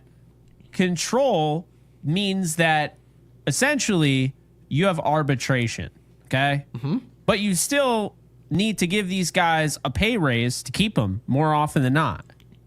So control, but they're not under that cheap contract that they're under right now. Yeah, like Mason Miller, for example. The Padres traded for him, and I'm not telling you guys that it won't be valuable to them in 3 years. But Mason Miller is going to cost them, if he pitches like Mason Miller, he's going to be making $18 million in arbitration. And then he's going to get some Josh Hader deal, 5-year, $100 million. You guys get the gist. So, yeah, they're not as cheap to control. By the way, I did find out Jake Bird has 2 minor league options. So if it I don't really think the Yankees have options that are better than him, because the guys who... No, when the guys come back, he could absolutely, if he's doing this, they're not going to keep it. They're not. They will send him Perhaps down. not. Yeah, perhaps not. This was, make no mistake about it, you're not giving up Rock Regio for what Jake Bird is right now. You're giving up Rock Regio for what Jake Bird could be down the future. And that was the big thing with Cashman, is he wanted a guy with control, got 3 years. Matt Blake gets to work on him, and we'll see what ends up happening. Yeah, and B-Rye, back-to-back $10 supers. Thank you, B-Rye. Says the only thing I can rationalize, the Yankees have analytics that shows there's a big drop-off at first or catcher with Rice. Well, have you guys seen that on the screen? Who cares what analytics they have? B-Rye, you're probably right. You're probably over the target here, that the Yankees have their own way to deploy these analytics that we haven't seen, and they say, oh, maybe the framing or the location from one pitcher to the next. Maybe Austin Wells caught today because Fried was out there. Maybe it's just as simple as that. And they said, well, our analytics suggest he's better when he pitches to him as opposed to that guy. That's not a good reason. It's not. Fried is not pitching well. Rodon is not pitching well. Heel just came back and he wet the sheet. So people literally are asking all these questions about whether or not the Yankees are going to come back in the division. Jake, you actually said this before we went live. There's not really anyone playing well. Giancarlo Stanton looks good. Who was the other name that you said? Oh, Anthony Volpe's been hitting clutch home runs. Horrible defense, but clutch homers. Bellinger, Bellinger's played well. Grisham's played well, which I didn't understand why he wasn't in the lineup today. Again, don't care about the splits. That guy should be in your lineup every single day. with Judge not in the lineup, he's one of your best 4 hitters, 5 hitters. So, yeah. And really, you should always be playing the best 9 guys. Today, McMahon is just so bad against lefties. Caballero being at third made a lot of sense. He also had a lot of hard contact today. So I'm fine with that. Caballero looked good at the plate today. I know he didn't come away with a hit, but I had no issue with his, and then of course, defensively, what he can do over there. So, yeah. I thought we looked fine overall today. It's just at the end of the game, we looked like the 2025 Yankees. And that team looks a lot like the team that Katie Sharp went in, put numbers to. Those stats that you saw in clutch time, Katie went and found those numbers, and I think it really helps draw the conclusion of what this group is. They are a clutchless unit. By the way, they are useless when you need them. Wanna report on 2 things here. And absolutely, obviously we're not reporters, but I want to send it over. Kenta Maeda was picked up by the Yankees today. He's got a 7.88 ERA for Detroit this year. So Rich Squires, I'm sure you won't love that pickup. So they sent him to AAA. Okay, I get it because essentially, here's what I don't get. They traded away Carlos Carrasco, who's just a better version of this, for cash. And then they're like, yeah, let's go out and get this guy who's just getting absolutely shelled. So that happened today. Also, an update here. Austin Slater is headed to the IL. So that opens up a spot. I'll be real here. And remember when I said that things just seem to kind of just take care of themselves? Who gets sent down when Aaron Judge comes back? And we said, you know what? Caballero probably will. He has options. They don't have to send anybody down. Aaron Judge will be added tomorrow. Austin Slater goes on the IL, unfortunately for him. I fell for him too. That absolutely sucks. And, this was his opportunity, and we'll see what ends up happening. But a hamstring, don't minimize the hamstring. This could be really annoying for him the rest of the year. Well, we have 50 games left, Jake. When you're dealing with a hamstring, we saw Grisham, who dealt with a hamstring. He came back a week and a half later, practically never went on the IL though. He looked like Willy Wonka in center field, just limping around. Wasn't 100%. It was hard to watch, but obviously, thankfully, he didn't re-aggravate that injury. Yeah. So this is not great. It doesn't help the Yankees, and I know we said, we have the depth to kind of accommodate for this issue, but we didn't trade for him for nothing. I mean, it's definitely a bummer. And Slim Lewis with a 5 says most of those who are excited about Devin Williams looked at Savant and haven't seen him pitch enough. He sucks in the clutch. Alonso. So real quick here, I want to talk about what Slim's really getting at, because sometimes you can't really quantify what makes a player better than another player with strikingly similar numbers. Because you can see a pitcher, and the Yankees, I think it's safe to say, the Yankees can look at 2 arms. One guy has a 2.5 ERA, the other guy's got a 2.5 ERA. So you're thinking, okay, innings are the exact same. Walk to K rate, the exact same. And yet the Yankees can look at these numbers and say, oh yeah, that guy's 2.5 ERA, the majority of his runs he surrenders are in clutch time, whereas the other isn't. He gets better, right? So there's context. It's called watching the game, right? And analytics cannot quantify clutch. They can't. We've tried to. We've also said, oh yeah, Bednar, he's not good, right? Not good in high leverage. Not great. But then, Jake, when we bring up his numbers about, oh, what does he do in save situations? He gets the job done. So when Slim Lewis is mentioning clutch, you can't quantify that. You can't. As much as you can try to say, what is the guy's stats in the 9th inning, you cannot find a way to say, oh yeah, that stat right there will tell me how clutch that guy is. You just sort of have to watch the game. And obviously Slim was watching that series where you're talking Brewers-Mets when he gave up that bomb on an airbender, biggest home run of the year. Obviously Alonso, an incredibly clutch player. So yeah, it's disappointing. I think, Jake, you and I were high on this pickup. I'm not going to sit up here and say that I always hated this trade. I didn't.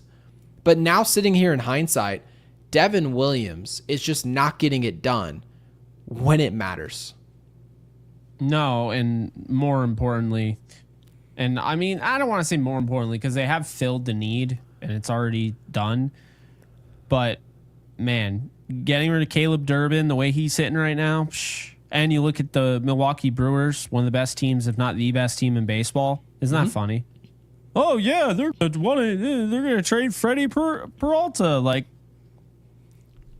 And we don't care about everyone we trade. I mean, Augustin Ramirez, like we don't crap on every trade. Every time a player we get rid of does something good, and then we go, oh, I wish I had him. We don't do that here, Jake. Not a Yankees Unloaded. No. But there's certain guys you're like, oh, that guy is a key contributor over there. You guys told me he was going to be here, and then he's not, and you didn't bring someone who's a solution. You actually brought in a rental who now we can't wait for his contract to expire in Devin Williams. That's what you brought in. So very disappointing. Alex with the 5 says, is it possible that in hindsight, making the World Series last year was the worst outcome? Is Boone at the helm still if he didn't win the pennant? So first off, this is a good question, that if the Yankees didn't, with Soto as a rental, right? You traded Michael King, you traded others. Yeah. You didn't win the pennant. And you're talking about, Alex, we would have had to have lost to Cleveland or Kansas City in the postseason. That's what would have had to happen for the Yankees not to make the World Series. If they had lost to, let's just say, Cleveland, right? Big Christmas hits that big home run. The Yankees never get up off the mat. I know Jake's least favorite hit ever. Big Christmas hits that big grand slam, ruins the game for us, right? Big 180 average, anyway. Right. And all of a sudden, the Yankees don't get up off the mat and they are eliminated by Cleveland. Is Boone still here? Yep.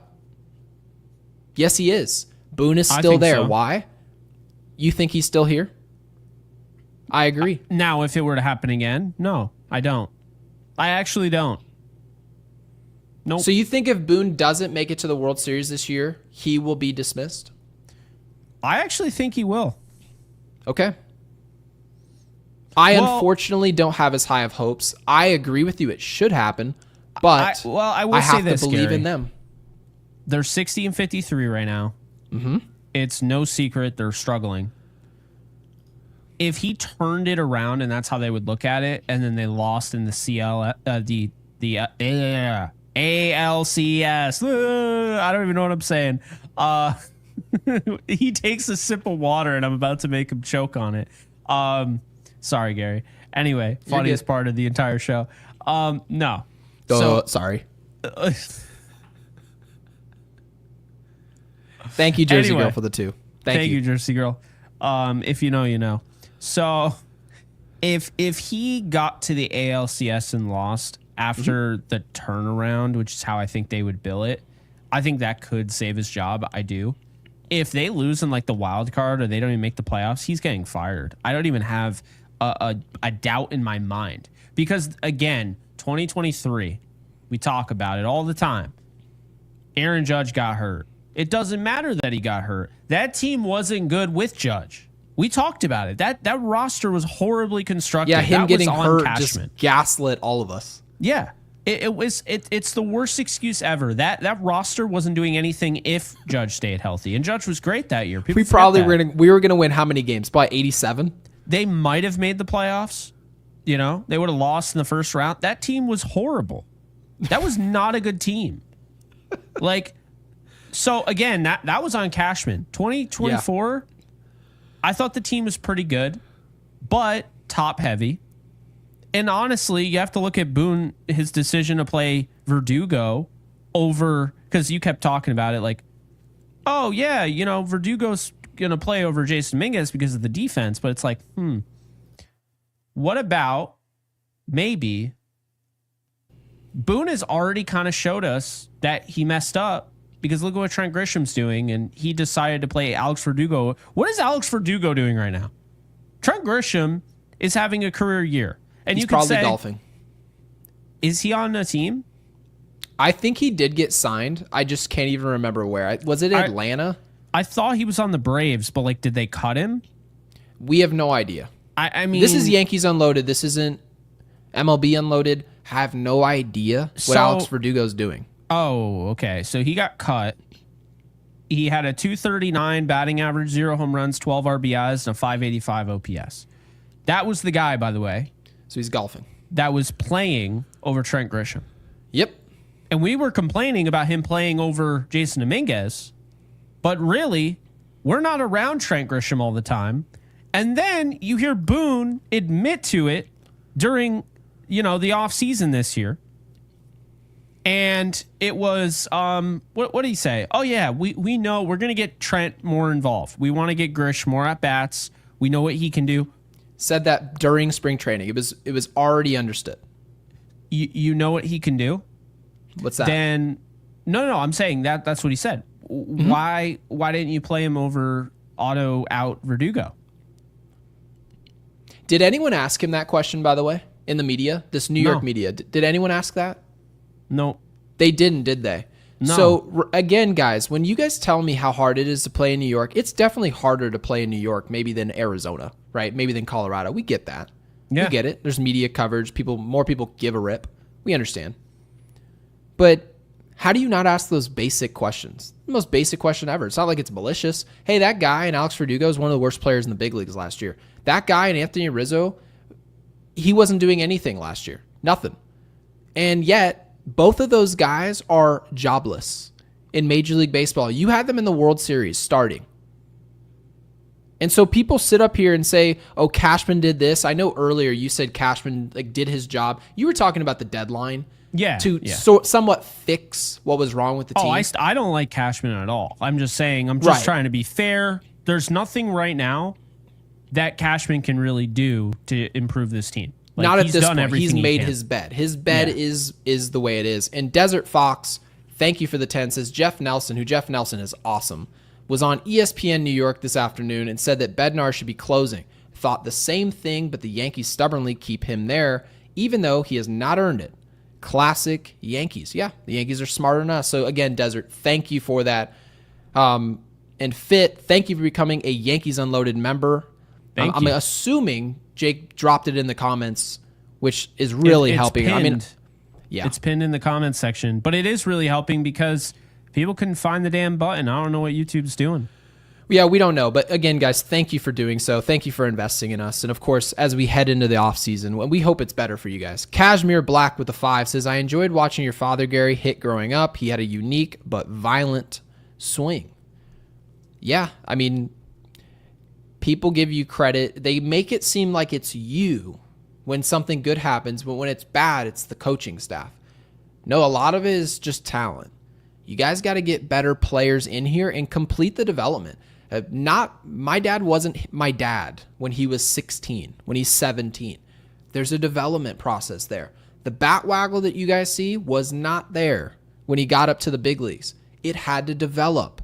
He had to meet a coach to tell him, hey, maybe you should consider, you were hitting really well with a metal bat, moving to wood bat. He had to slow his swing down, and he did that with the bat waggle. So yeah, you have to use unique strategy to try and fix what works for you. Just like a golfer, you don't see golfers all hitting the same way. The best golfer in the world right now, he's probably top 3 of all time, and Scotty Scheffler, one of the ugliest golf swings you've ever seen. Easily the best golfer. So yeah, guys, there's no one should be doing this the same way, but when you see a player like Anthony Volpe, for example, over the long term dropping his hands, yeah, there's a reason why every player doesn't do that. So, but we're happy that Volpe is finding some recent success here. But again, Kashmir, thank you for that. Dude, and Steven Gonzalez with a 5. No video game got your father's swing right at all. I'm trying to think if MLB The Shows was horrible. Who was what was the one that was like? I don't know. MVP Baseball did it decent. I would say MVP Baseball was the best sports franchise of all time. A lot of people never got to play that game, but Pujols on the cover. It's great.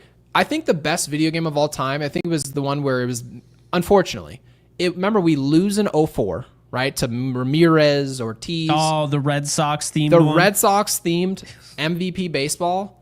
I'm sorry to say this. Best you could make your own sports stadium. Video game of all time. It was awesome.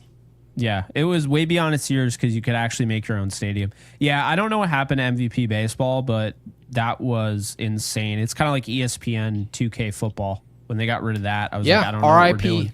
Yeah, and Steven Gonzalez, thank you for the 5, says, thoughts on Jeter and A-Rod ripping the Yankees for bad play and no accountability. We actually talked about it in our last episode. Our thoughts are that Brian Cashman and Boone, they think all former Yankees that talk about this team are just noise. So just understand, they're not learning from anything A-Rod's saying. They're not learning from anything Derek Jeter's saying.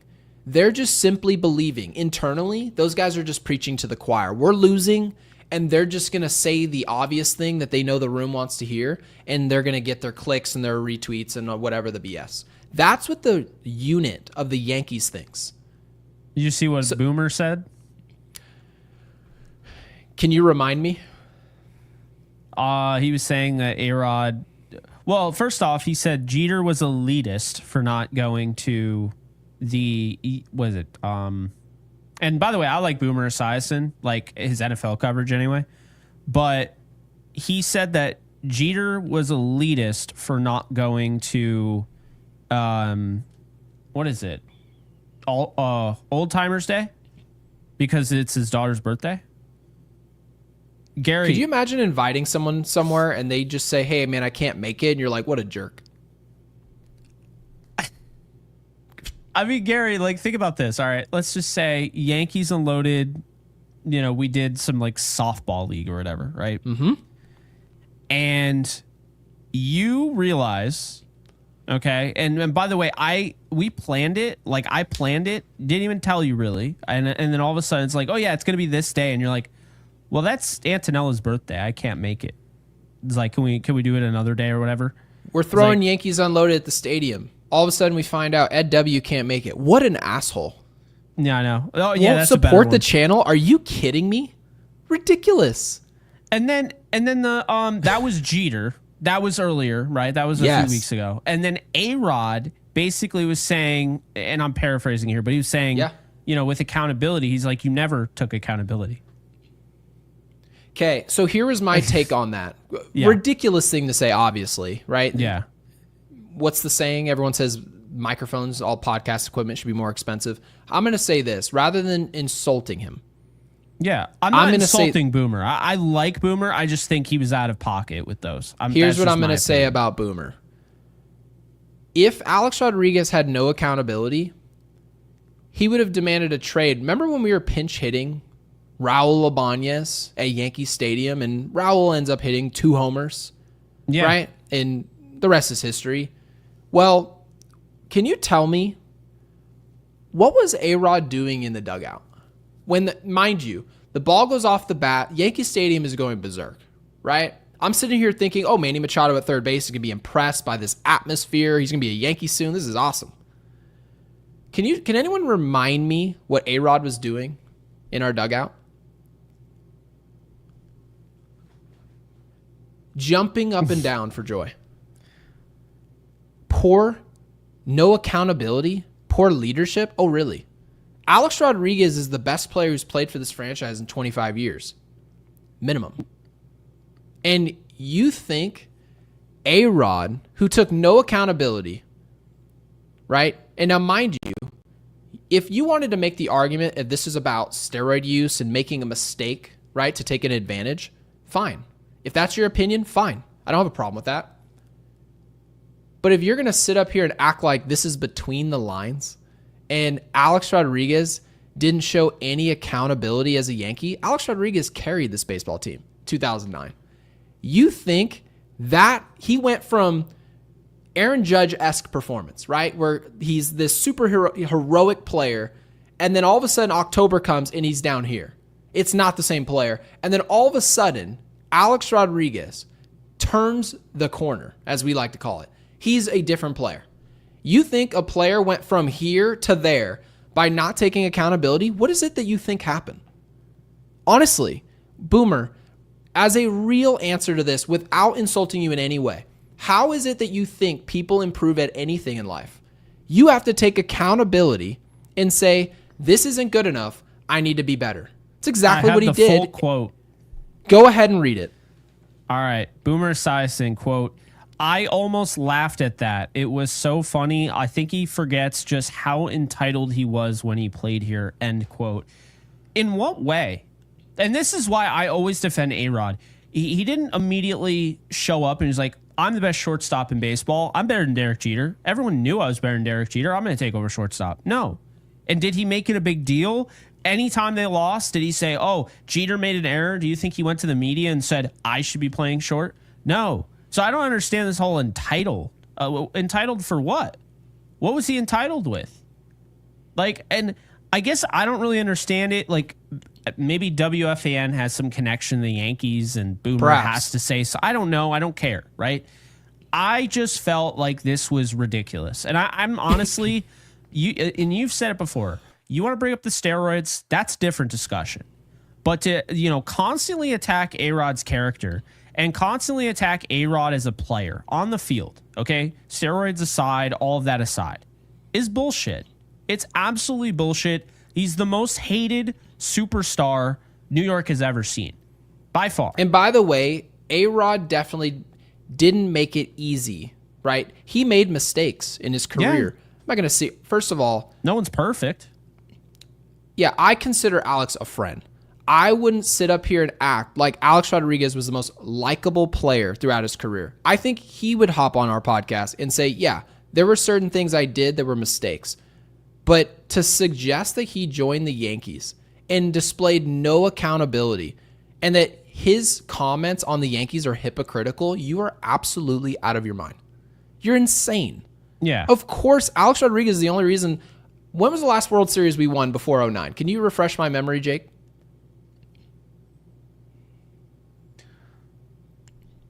Before 2009?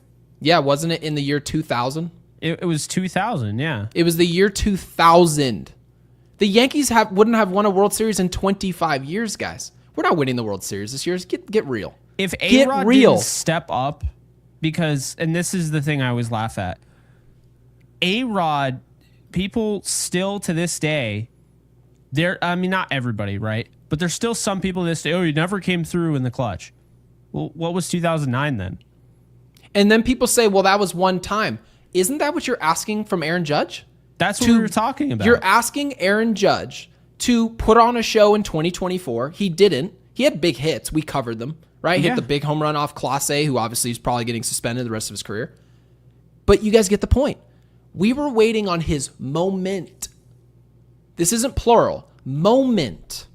Same thing with CC Sabathia. CC Sabathia is not a multi-time champion for the Yankees. He won one title. And guess what? He's a hero. He should be. You need to be part of the solution once. One time. And you are etched in history, especially for this team. That's the draw of playing for the Yankees. Alex Rodriguez gets to say whatever he wants. Why?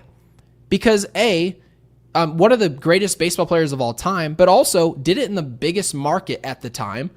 This is before Twitter and everyone was major market in Milwaukee, LA, all these different places. Miami, doesn't matter where you are today. Now everybody has an Instagram. They've got 20 million followers. So yeah, I just think it's ridiculous of Boomer to say that. It's complete nonsense. So that's all I'll say about it. And is A-Rod not supposed to do his job? So what he's paid to do at Fox is tell it like it is. He is an analyst. So is Derek Jeter. And by the way, the reason why they're talking about this, do you know why? Why is that? Because they said the Yankees were going to win the World Series. So now they're essentially asking them to double down on it. Otherwise, they're what? Hypocritical? That's the thing. Is like, okay.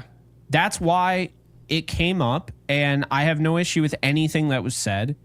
And I guess I don't really understand why we have to literally like delve deep into these comments on a Fox broadcast when they're just analyzing what they're seeing.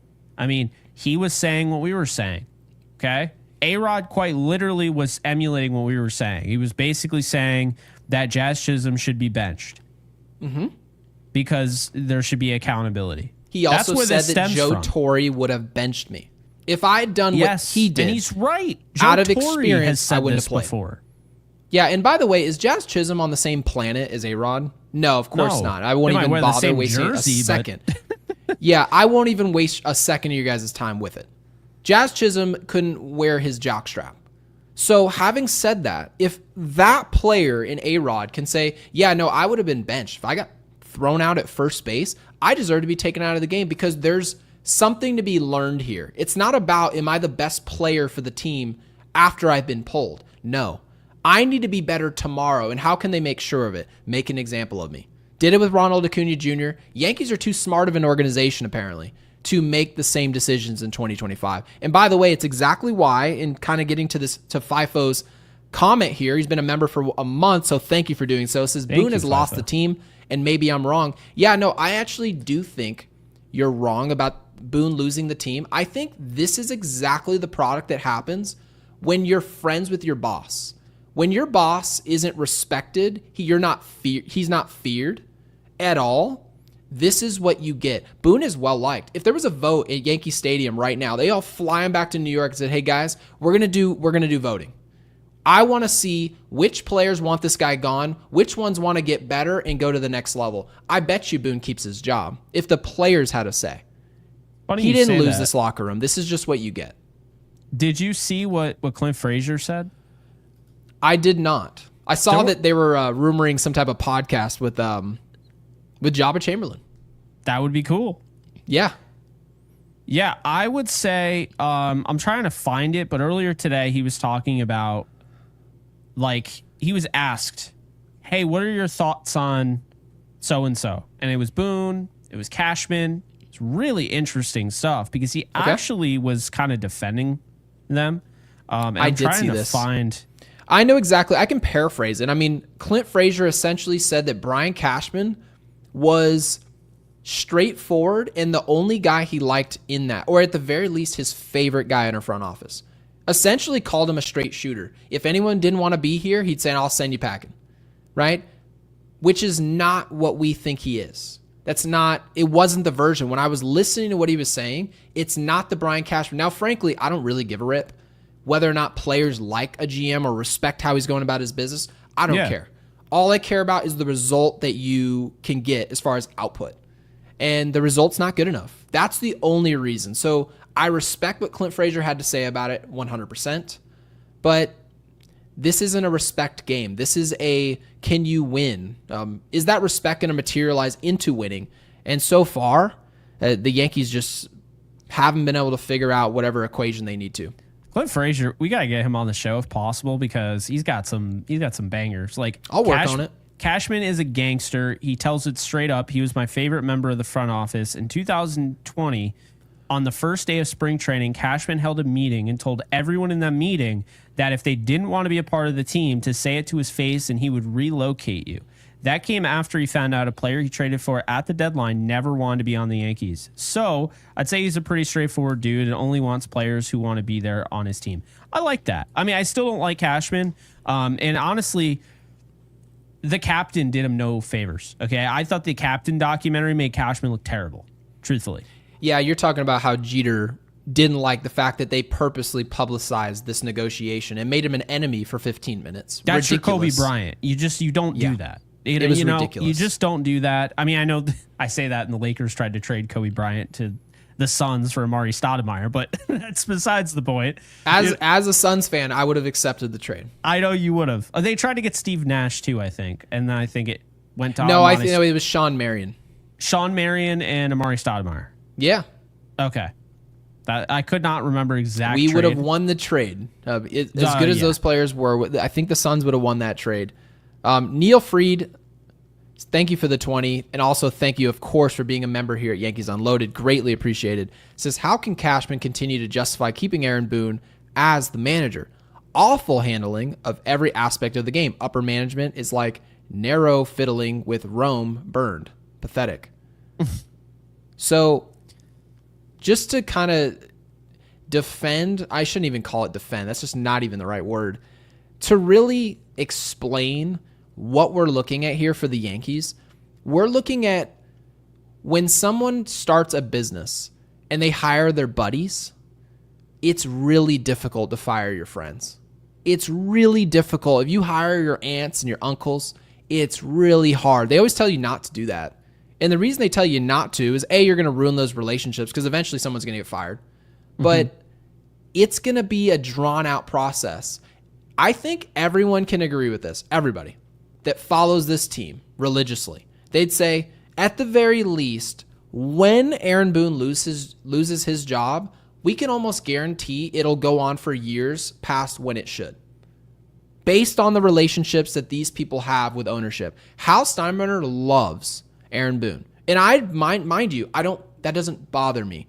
But we can all agree the relationships are close enough that when it does go sideways, they're going to hold on too long. And I think we're on that moment where we're holding on for too long. We were asked Jake earlier, did that pennant actually buy him time? We said it didn't. That tells you right there that these guys aren't looking to do the best thing. They're looking to keep their buddies in the role. I just have one comment. We got a narrow sighting on Yankees Unloaded. That is the ugliest world leader in the history of America, or history of the world. He was absolutely just, because I read into all this. I already said America, so I botched it. But I don't know. Gary, look him up. He's the ugliest emperor I've ever seen. Dude's straight hideous. Dude looks like Lonzo Ball. No, he doesn't. He doesn't look like Lonzo Ball. He kind of has the same beard. It's a scruff beard. He was that a is Roman. horrible. No, he was a Roman emperor, and this dude was absolutely cruel. Like, it was terrible, terrible, terrible person. If, of course, the people that write, they write the history and all that. The only people that write history are the ones that are alive to actually write it. So he could have been a nice guy. Maybe they made him look ugly or whatever. I don't know. But dude's ugly, and he wasn't a nice guy. So appreciate the narrow mention. God smited him with his looks, so God bless him. Yeah. FIFO, thank you for the 2, says, I was at Miami for game 2, and the team looked dead. So that's kind of in the direction of maybe the team is giving up. I mean, when teams lose consistently, it's not like they look good or alive. So let's at least admit that. And Scott Ross, who's recently become a member of Yankees Unloaded, I believe, the last couple episodes. So Scott, welcome back. Thank you for the 5. Appreciate you, Scott. Says Boone will be gone after the season. Ooh, there you have it. What should stress us out is what clown they bring in next.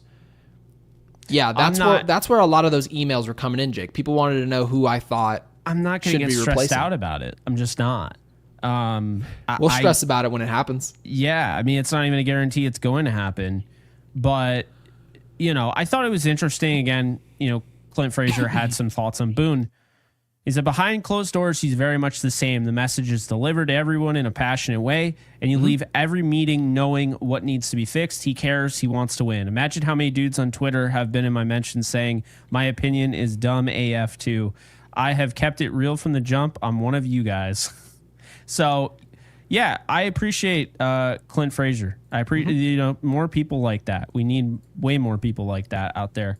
And you know what? This is what happens when you have this organization. This is honestly, every former Yankee should consider doing a podcast at this point, because this is gold. This is an organization that is not run well anymore. That was world class at one point.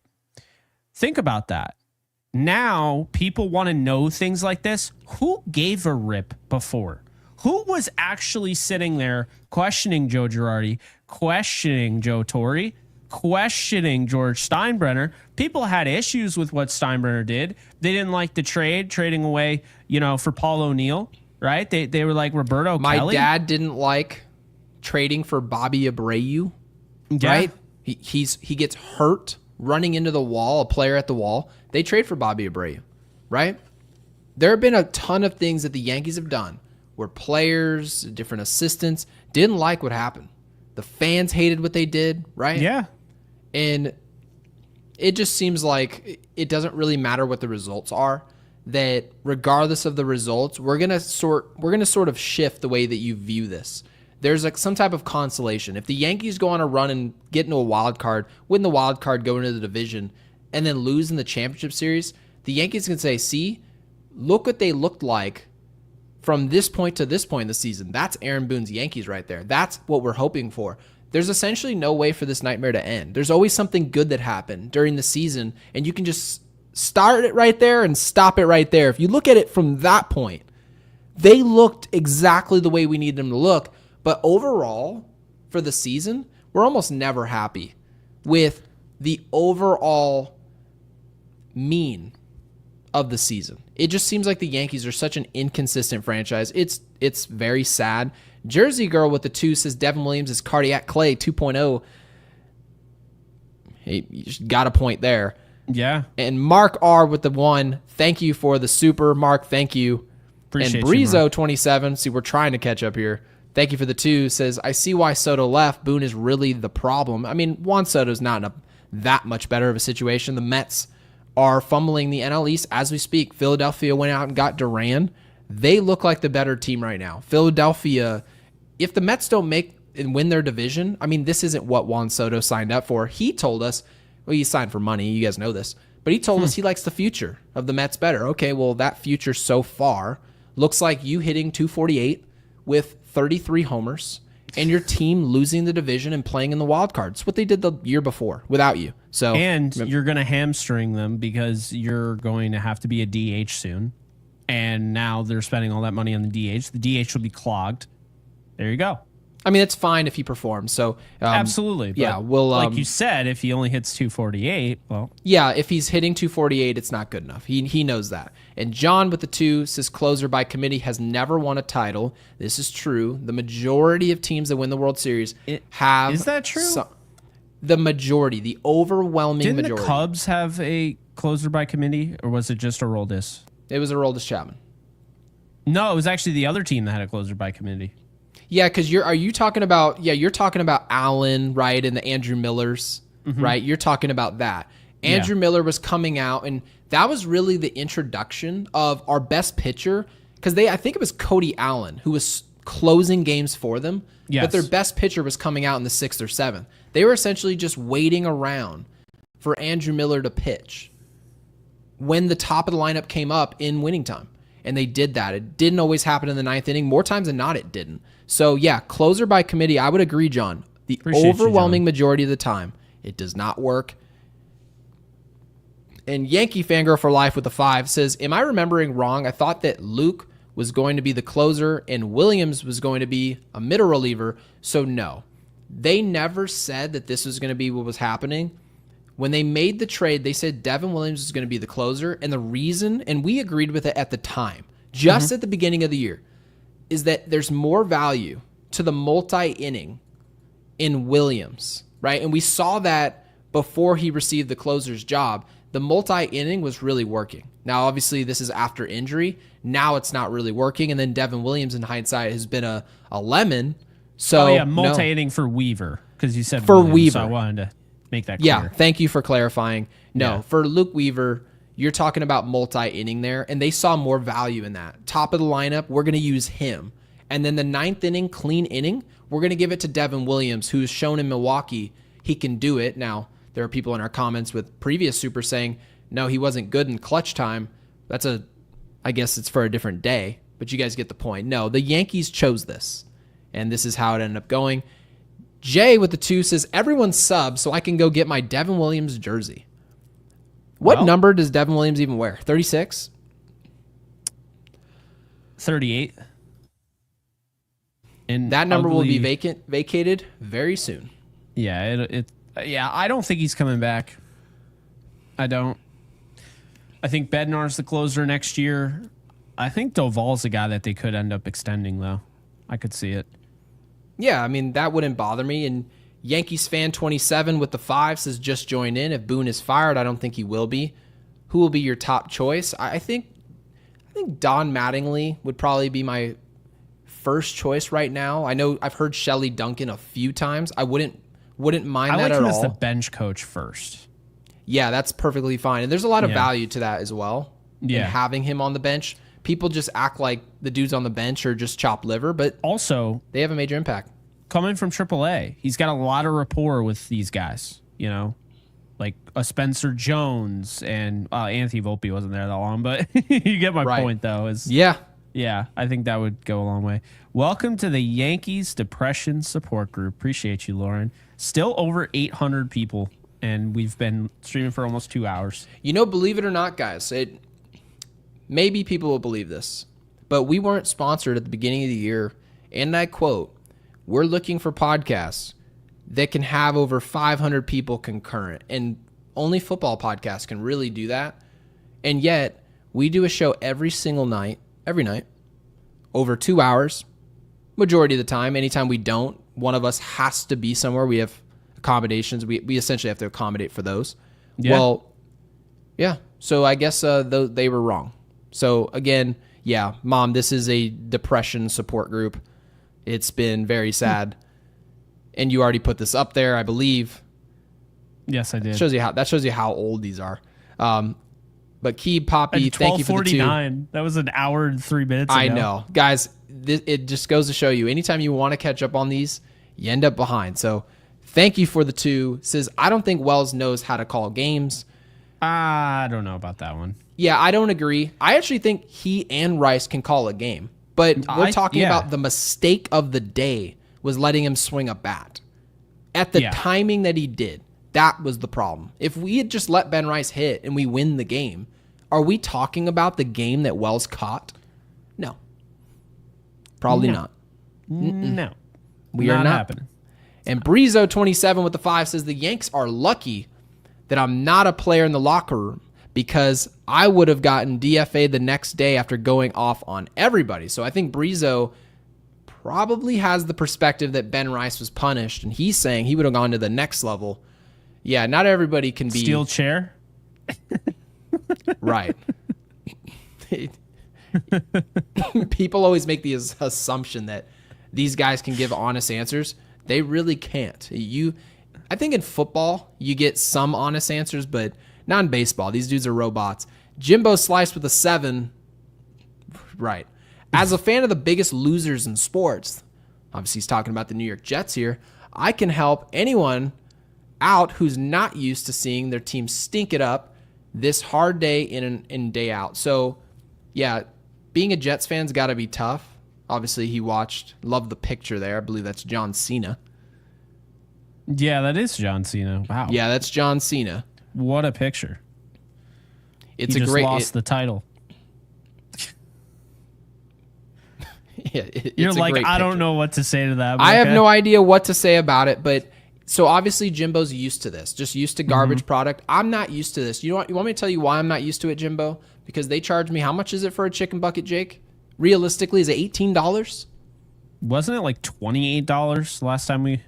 Hey, ladies and gentlemen, can you drop into the comment section? How much is it for a chicken bucket? I know they give you 65 for French fries. I mean, the fries are literally stacked up to the ceiling. But, I mean, I only want so much food. How much is a chicken bucket? Because I'm under the impression there's no way anything when you go watch the Jets play, there's no way it could be as expensive as it is at Yankee Stadium. If it is, it's highway robbery. Wait, hold on. I have to. $28? This can't be right. I told you. There's no damn way.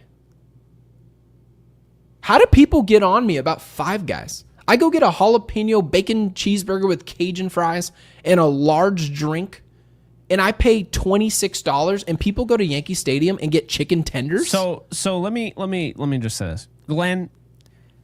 Gary is now on episode 290 with me of doing this show.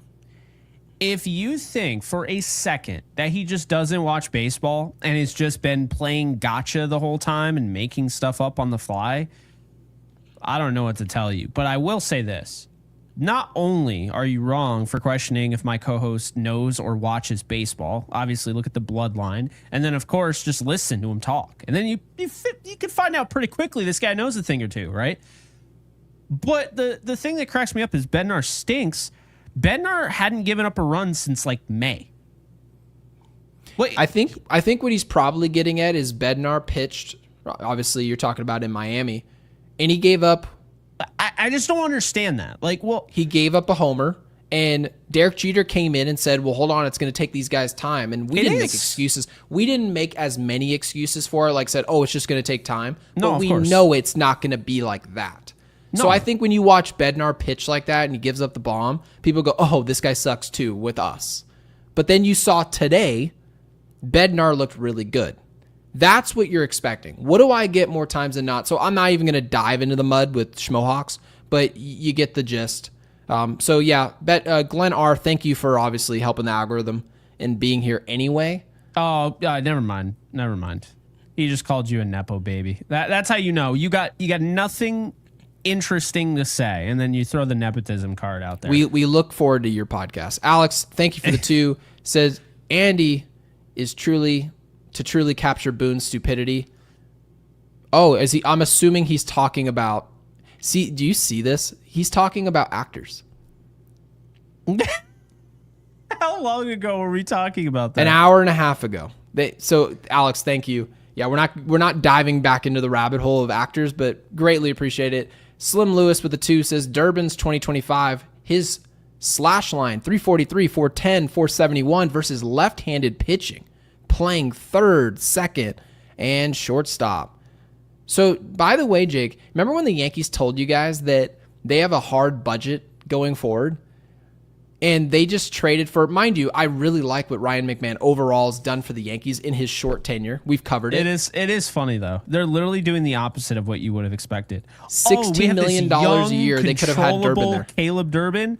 No, let's ship him away. Let's actually go out and get a average player, like, you know, with the bat and everything, on paper going into it, for $16 million a year. Let's add more to our payroll. And while we're at it, let's DFA DJ LeMahieu so we owe him money next year too.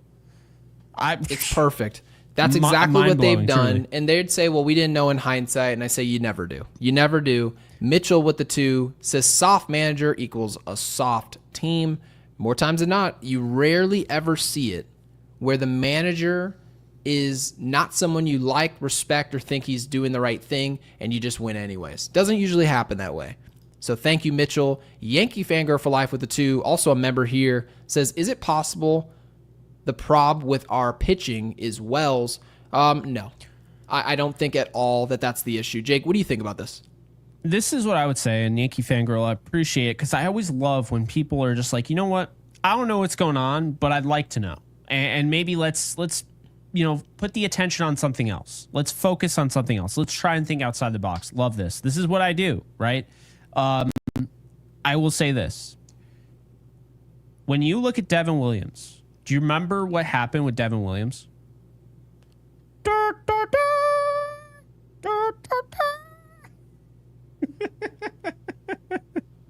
Anyway, that was hilarious. Do you remember what happened with Devin Williams? No, what happened? He started calling his own pitches. Is he still doing that because it's not working? That is interesting. Did you just think of that, or have you just been thinking all this? Because I totally forgot about that. Totally. No, that literally never left my brain. That is interesting. And I am not a bully. I like Devin. I want Devin Williams to work. So this is I don't have an agenda against him. But right. I'm just calling it like it is. When you put that target on your back, because make no mistake about it, it's a target. You struggle. Oh, yeah, he was calling the wrong pitches. I'm in charge now. Well, what's going on now? You know? So they did this with Ben Rice. If Ben Rice catches, I remember you saying Carlos Rodon pitched. The first inning, he gives up 2 runs. My emails, again, don't know if they're going on Indeed. Have no idea how the hell anyone has my email address. I had 40 emails. See, Gary, this is why you can't have Rice behind the plate. You should be playing first base or you should be DHing. Reason being is now Rodon's off his game. They essentially just gaslit his whole performance and blamed it on a catcher being in there. Guys, the catcher doesn't decide what the pitcher's doing. And guess what happened the rest of the game? All those emails were already sent in the first inning. All of them were sent. By the 4th inning, he had given up 2 still and hadn't given up anything. He eventually goes on to pitch 7 1/3. Do you think I received another email since then? No, I didn't. And they didn't give Ben Rice credit for the game he caught. They didn't give a rat's ass. They cared about the first inning only, and then they acted like it didn't matter again. So no, the catcher has impact. But is he simply going to be the difference between a pitcher? For example, Max Fried. Max Fried pitched to Wells today. If it was Ben Rice, would it have suddenly been no-hit baseball? No. Would it have suddenly been great? No. Max Fried was just fine. He was mediocre. He hasn't been pitching well. It's not because of the catchers. It's simply because of him. Whether it's his blisters, whether it's he's just not performing well, I promise you guys, it's not Austin Wells. Austin Wells' problem or the solution for him is about what he does with his individual game. He doesn't have as much of an impact as I think a lot of people may think.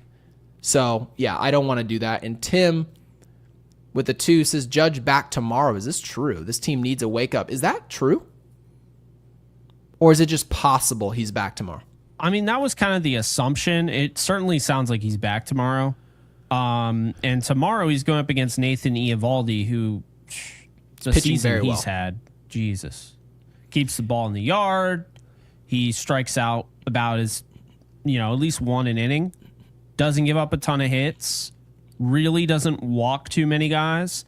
And you're talking about somebody that has a .89 whip and a 1.49 ERA.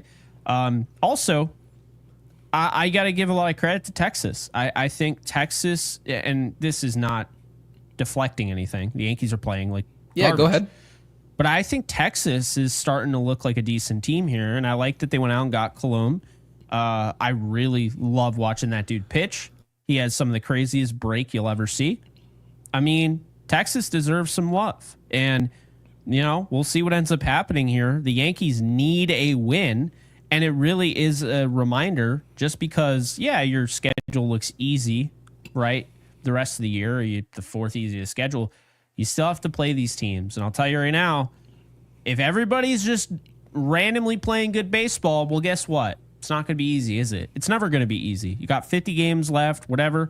I think it's 49 now, actually.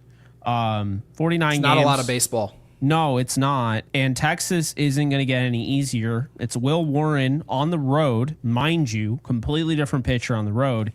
I'll let you do the honors.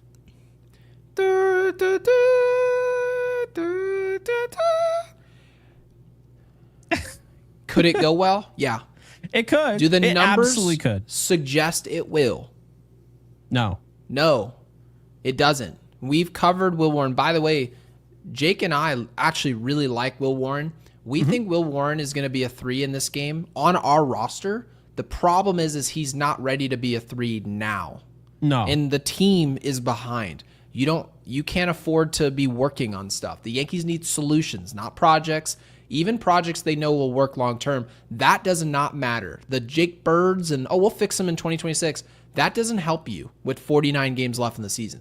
So I'm just going to cross my fingers, hope for the best that we get an outlier road performance from Will Warren. Can it happen? Absolutely. I'm rooting for it. If we don't, when people keep asking us the question of, is this division out of reach? Is it out of reach? We need to look at somebody in our rotation and say, that guy's a solution. That guy can stop the bleeding. Fried, is he that guy right now? No. Is Rodon that guy right now? No. Is Heel returning from injury? Is he a guy you would rely on right now? Nope. Will Warren's a guy you probably have some confidence in at home. The Yankees have problems, major problems. And then just so happen when they get quality performance or good enough, they crap down their leg at the very end of the game by way of management. So Miguel with the super with the 5 says, hey guys, can you tell me how we keep losing to teams that we should be beating? We have the players and now the pitching. What's going on with this team? I think we have relief pitching. Our starting pitching is letting us down huge. I Big agree. Time. Even and Max also Fried. Management. Oh. I hate that it took me 2 hours and 12 minutes to remember what I wanted to say at the very beginning. Go ahead and drop it. Defensive alignment killed Max Fried. Did you see where they were lined up? Did you see where they were lined up? Those ground balls, do you think it was any different like how it's been all year? No. What the hell is this alignment? I don't get it. Every single time I watch this Yankee team, they got guys all over the infield. It is so frustrating. Ball went to Seager. They're like, and he's played perfectly on McMahon. You rarely ever hear that from us. Never. No, you don't. You know why? Because I don't even know who is in charge of that. Their alignment sucks. And I think it makes the defense look worse than it actually is. And it makes pitchers look worse than they are. And guess what? It's not just happening when Fried's pitching. It's happening when Rodon's pitching. It's happening when the bullpen's pitching. Oh, you know who else it's happening to? Tim Hill, who pitches to contact, is a ground ball pitcher. Weak this contact, is happening but it finds holes every freaking time. I hate their defensive alignment so much. And guess what? This isn't something that most people complain about. You know why? Because this is an issue for most people. This is an issue for most teams. For whatever reason, the Yankees' defensive alignment is absolute dog shit and has been for the entirety of Boone's entire tenure as the Yankees manager. I'll say that right now. I don't care if you like him. I don't care if you hate him. But you got to agree on one thing. The defensive alignment for this team has always been terrible. Always. I will never get it. It was awful in the World Series. That's also not talked about enough. A lot of those plays could have been made. Why are you like, oh, wow, you watch the, Anthony Volpe has to run that play. Why does he have to run it down? Why is he playing behind second base? Why? John Boy brought this up. He was blown off. You bring it up, it'll be blown off. Yep. And they don't care what we think. They think they know the best way, and we watch it consistently go their way, and it doesn't work. They're the ones who get the last say. They're the ones who get to decide where Volpe gets to stand. And they're the ones who determine.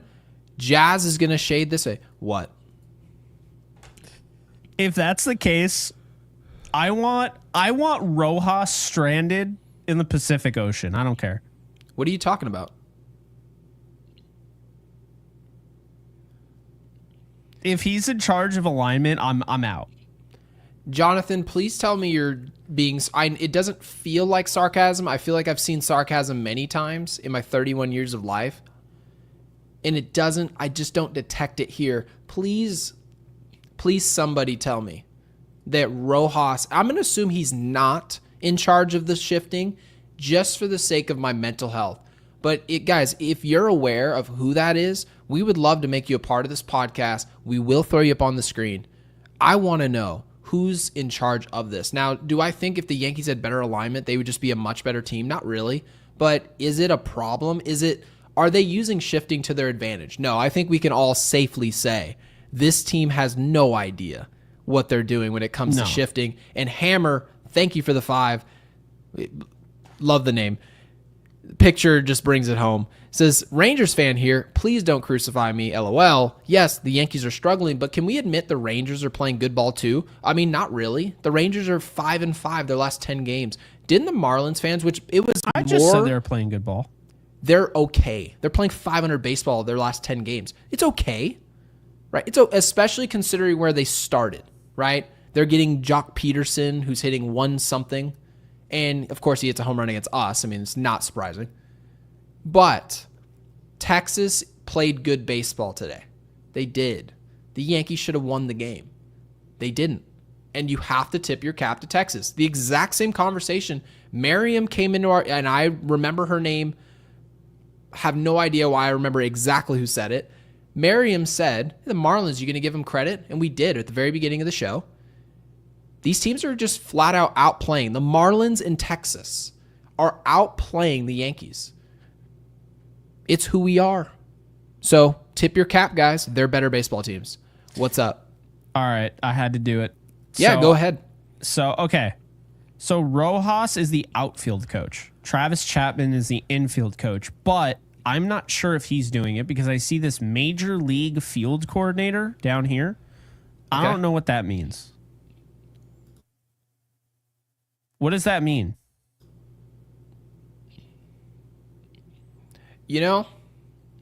I'm not sure. We're going to have to dive into this. If Travis Chapman has anything to do, I'm dead serious. This is the funniest chat ever. Look at this. If he has anything to do... If he has anything to do with the defensive alignment, I'm telling you right now, I take back everything I said, and you could just fire Travis Chapman right now. That is awesome that we just brought him up, and I never thought of Travis Chapman a day in my damn life. I'm sorry. It can't be just me. And I know it's not because you've mentioned it before. Mm-hmm. John Boy has mentioned it before. And my father brings it up every single game. He'll just be like, once again, 2 runs that score because they're aligned. I don't even know what they're doing. They're not even playing baseball. Like, he's like, why is the third baseman playing shortstop? Why is the shortstop behind second? Why is the second baseman nearly at first base? And then guess what? What's going to happen is you're going to have a play the other day where Goldschmidt's going to get a ball that takes himself off the bag, but he carries himself over to the second baseman, and there's no one to cover first. That's Do you what's remember gonna who happen. hated the shift more than anyone? Times. Do you remember? Me? Can you tell me the player that's played for the Yankees the past 7 years? Which player hated the shift more than any player in our franchise history? Can you name that player? Derek Jeter? It was Zach Britton. Zach Britton okay. was a ground ball pitcher who obviously at one point in his career was throwing 100, right? Just completely dynamite. This dude hated our shifts. They never worked, ever. Like, I'll be honest, no idea what Brad Ausmus is doing, so I can't say he should be fired. Like, that sounds ridiculous. James Rowson, yeah, like, I have issues with a lot of what they do, but I don't even think it comes from him. I think they have a lot of analytics that are giving them bad info. Casey Dykes is an assistant hitting coach. I don't know what these guys are doing, so I can't say anything. I just know that they should be listening to Paul O'Neill. That's all I know. All I really want, Matt though, is Blake, a better third base coach and better shifting. Well, actually, so Matt that's Blake not true. is Better number managing as 77, which I just realized they're numbered. Matt Blake should have his number in Monument Park. That's what should happen. So I'm totally fine with him. Preston Claiborne, I think he's been around for a minute. No issue there. Travis Chapman, no issue as long as this doesn't equate to making defensive adjustments in the middle of the game, because they're absolutely terrible. Luis Rojas, he's already on my blacklist. I'm not a fan of him. Mike Harkey, bullpen like, this is stuff like, and then I guess I just don't know, does this mean anything? If this means that he's a part of it, then he's no different. So that's how I see it. The and hell the does rest that of these mean? people, yeah, I don't know. I feel like I'm It going to just- run into one of these coordinators on a golf course in like Scottsdale one of these days. Major And they're going to be like, hey, I League- heard you talking that mess. And I was like, well, I saw you playing that mess. Sorry. Major League Field Coordinator. What does that mean? Wait. Why is this guy calling for Peter Cerruto's job? He's just a bullpen catcher. Jimbo's in the Hall of Fame without even anyway. drawing supers. So welcome in, Jimbo, man. of course. I want to get to B-Rise super here with the 5. Says 278, 330 with 20 homers and 66 ribbies, or do you want 250 with, I assume, an on base of 382 with 20? 382. Yeah, that guy. Who you got? Yeah, who that is guy. that now, B-Rye? We'll have to get an answer there, and he'll Yeah. jump in the chat. And Jonathan Alvarez with the 2 says, no sarcasm, this is the truth. So he's talking obviously about the shifting and, like, I think was it the... But why would the outfield coach be doing... I'm not trying to defend Rojas. I don't like him at Right. all. But why would he be doing the shifting? I guess that's kind of confusing. I have no idea. And Hammer with the 2 says, Marlins gave us trouble, but 5 and 5 is better than 4 and 6. Yeah, 1 is more than 2, 2 is more than 3. That is true. Yeah. 5 and 5 is not good. 4 and 6 is even worse. So you're definitely right about that. Texas beat us today. They deserve credit, and we deserve a ton of blame as well. And Hammer wants to know what's my handicap. I haven't played golf in a while. I had a daughter. She's 13 months. And you know what? I think my handicap while I'm playing is probably like a 7, 6, somewhere in that range, in between 6 and 7. So I'm not great, but I'm all right. I've broken 100 twice. Jake is not great, but he's also just starting. So Yes, I'm let's very cut him new some to the slack. sport. And I'll then have a obviously we had good, someone at the game. This actually yeah. reminds me of, who was it that was at the game? Was it Yankee Fangirl? I believe so. She was at the game at Yankee Stadium, and now we have another fan who was Yankee in Texas for the 5. Thank you. Says, was at the game. I sat behind the Yankees dugout. Wow, I had to sit up and close to that garbage. I saw the ball go up the middle, but Volpe and Jazz, talking about the shift here, seemed confused on who should have been going for the ball. Well, this is why, by the way, you play the game, is because you get used to players and what they do. the way they communicate, which balls they like to go after. Okay, that ball's in the gap. A Cody Bellinger is going to get to the gap. He's got some of the best range in the game. You learn that over time. But guess what? You know what would have really helped them communicate in that moment? Not wasting 70 games with Jazz Chisholm over at third. I'm sorry to tell you guys, it doesn't help. So, but thank you obviously for jumping in here with some experience. I don't see this as any different, by the way, with the bullpen. You know how I talk about the variables, the parlay thing I always bring up? How is it any different if you have all these different shifts you're doing for all these different scenarios? Because they do. They're all over the place. That sure is a lot, right? And then now Jazz and Volpe get caught, and Jazz knows he's got a stronger arm than Volpe because, well, everybody in the audience has a stronger arm than Volpe, so now he's trying to cut him off. It makes for, it makes for not conducive. I don't know. I don't understand what they're doing in their infield at all. Aside from the alignment, I think this is a pretty good infield defense. I do. Goldschmidt was great today, right? Love McMahon at third. Yeah, McMahon's been great, right? I mean, I thought everybody today was good. I thought, Caballero at third was good, right? But it's really just the alignment for me, Gary. You have balls coming off the bat at 107 miles an hour. If you are not in the right place, like if you have a stupid shift on, you have no chance to make the play. Like, and they always have these dude, it really ticks me off. I'm not going to lie. I'm going to stop talking about it for this episode, but I'm telling you, now that I've mentioned it, the glass has shattered in your brains, folks. You can't unsee it once you've seen it. Now that I have allowed you to come into my brain and see what I'm talking about and understand what I see, if you haven't noticed it before, you are going to notice it now. And there's actually been times, I'll point out, Volpe's made an error because he was out of position. Is that Volpe's fault? That is fair. No. Yes. I've seen that before. There's been some times where Volpe's playing, they call it the 6-hole, right? You're talking about Derek Jeter's famous backhand jump throw, right? That's the 6-hole. Why would you have a player who has a weaker arm playing further away from first base?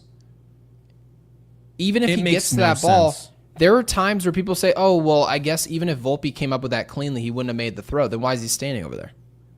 You're choosing to put him somewhere where you don't think he can make the throw. He shouldn't be standing there. So where should he be standing? Anthony Volpe should either be standing where a shortstop normally stands, or he should be playing to his left, closer to first base. That's common sense. But the Yankees look at this and just have to reinvent the wheel. They're like, no, our data suggests the ball's going to be hit over here. Well, guess who should be shading into that hole and not Volpe? McMahon. Just common sense, common knowledge, because guess who can make that throw, a spin throw? McMahon. And you have all this range now with McMahon and Jazz. Why do you have to have these stupid shifts? I don't get it. I really don't get it. And I wish if they were using their analytics, well, maybe their analytics are, I don't like their analytics. I can already tell you. I don't need to see them. I don't like them. But the point being is that they were actually really looking at it. They'd probably come to the realization that the shifting is hurting them more than it's helping. Would you argue that, well, actually, I don't know. This is tough. If they had no shifting at all, would it be better than the shifting that they're getting? Yes. You didn't have to think about that one. Yes, but I think the shift is so overrated because think about how many times you're getting a Cody Bellinger at the plate, who's one of the best 2-strike hitters in baseball. I still think he's the best. How many times are you getting a player like that who will actually not be afraid to slap it the other way against the shift? How many times? Find me a time. That doesn't happen. Very rarely. Rarely. The shifts are dumb. I mean, think about how often the shifts were used back in the day. Like some of the best hitters to play in this game. Were we using the shifts all the time? No. You know what we did? We had this kind of ideology where everything we do now, because we have more analytics and we have more knowledge and everything, we're just better. Then why is it that all the managers today, none of them compare to a Bobby Cox? None of them compare to guys in the past, right? Yeah, they make it seem like those guys aren't everybody's the ones better, deploying but it. everything's better. No, it's not. How come everything's better and yet we still have, honestly, as many, if not more, arm injuries? Why? Everything's better, but we continue. Everything is better, but we have as many arm injuries or more, and they don't pitch as much as they used to. Yeah, they tell us they just know better. And they'll say, well, it's just because of the velocity, because of the spin. But I'm going to say this. I do think shifting should be in the game for us, just not as often as it is. And this is what I mean by that. If you're in the 9th inning of a game, where do I want my third baseman and my first baseman standing? If they're tying runs at the plate, closer to the line. Do you know what they call it? And they've been calling it that since everyone here in our comment section was born. It's called no doubles. Guess where the outfield stands? Oh, we're going to stand deeper in the outfield. We're trying to cut the ball off to keep a guy out of scoring position. This is all just a way of shifting with common sense. Shifting is okay strategically. But the Yankees in the 2nd inning will have Anthony Volpe standing out in the damn bleachers in left field. And you're just like, Why is he standing over there? And I don't have any issue with situational switching. Situational shifting makes sense. Switching. If you've got, okay, we cannot give up extra bases here. We've got a speed demon on first base. That's the tying run. You have to keep the ball in front of you. And at the very least, you cut it off in the gap and you get it in quickly. If the ball beats you to the wall, that run's scoring. So you move accordingly.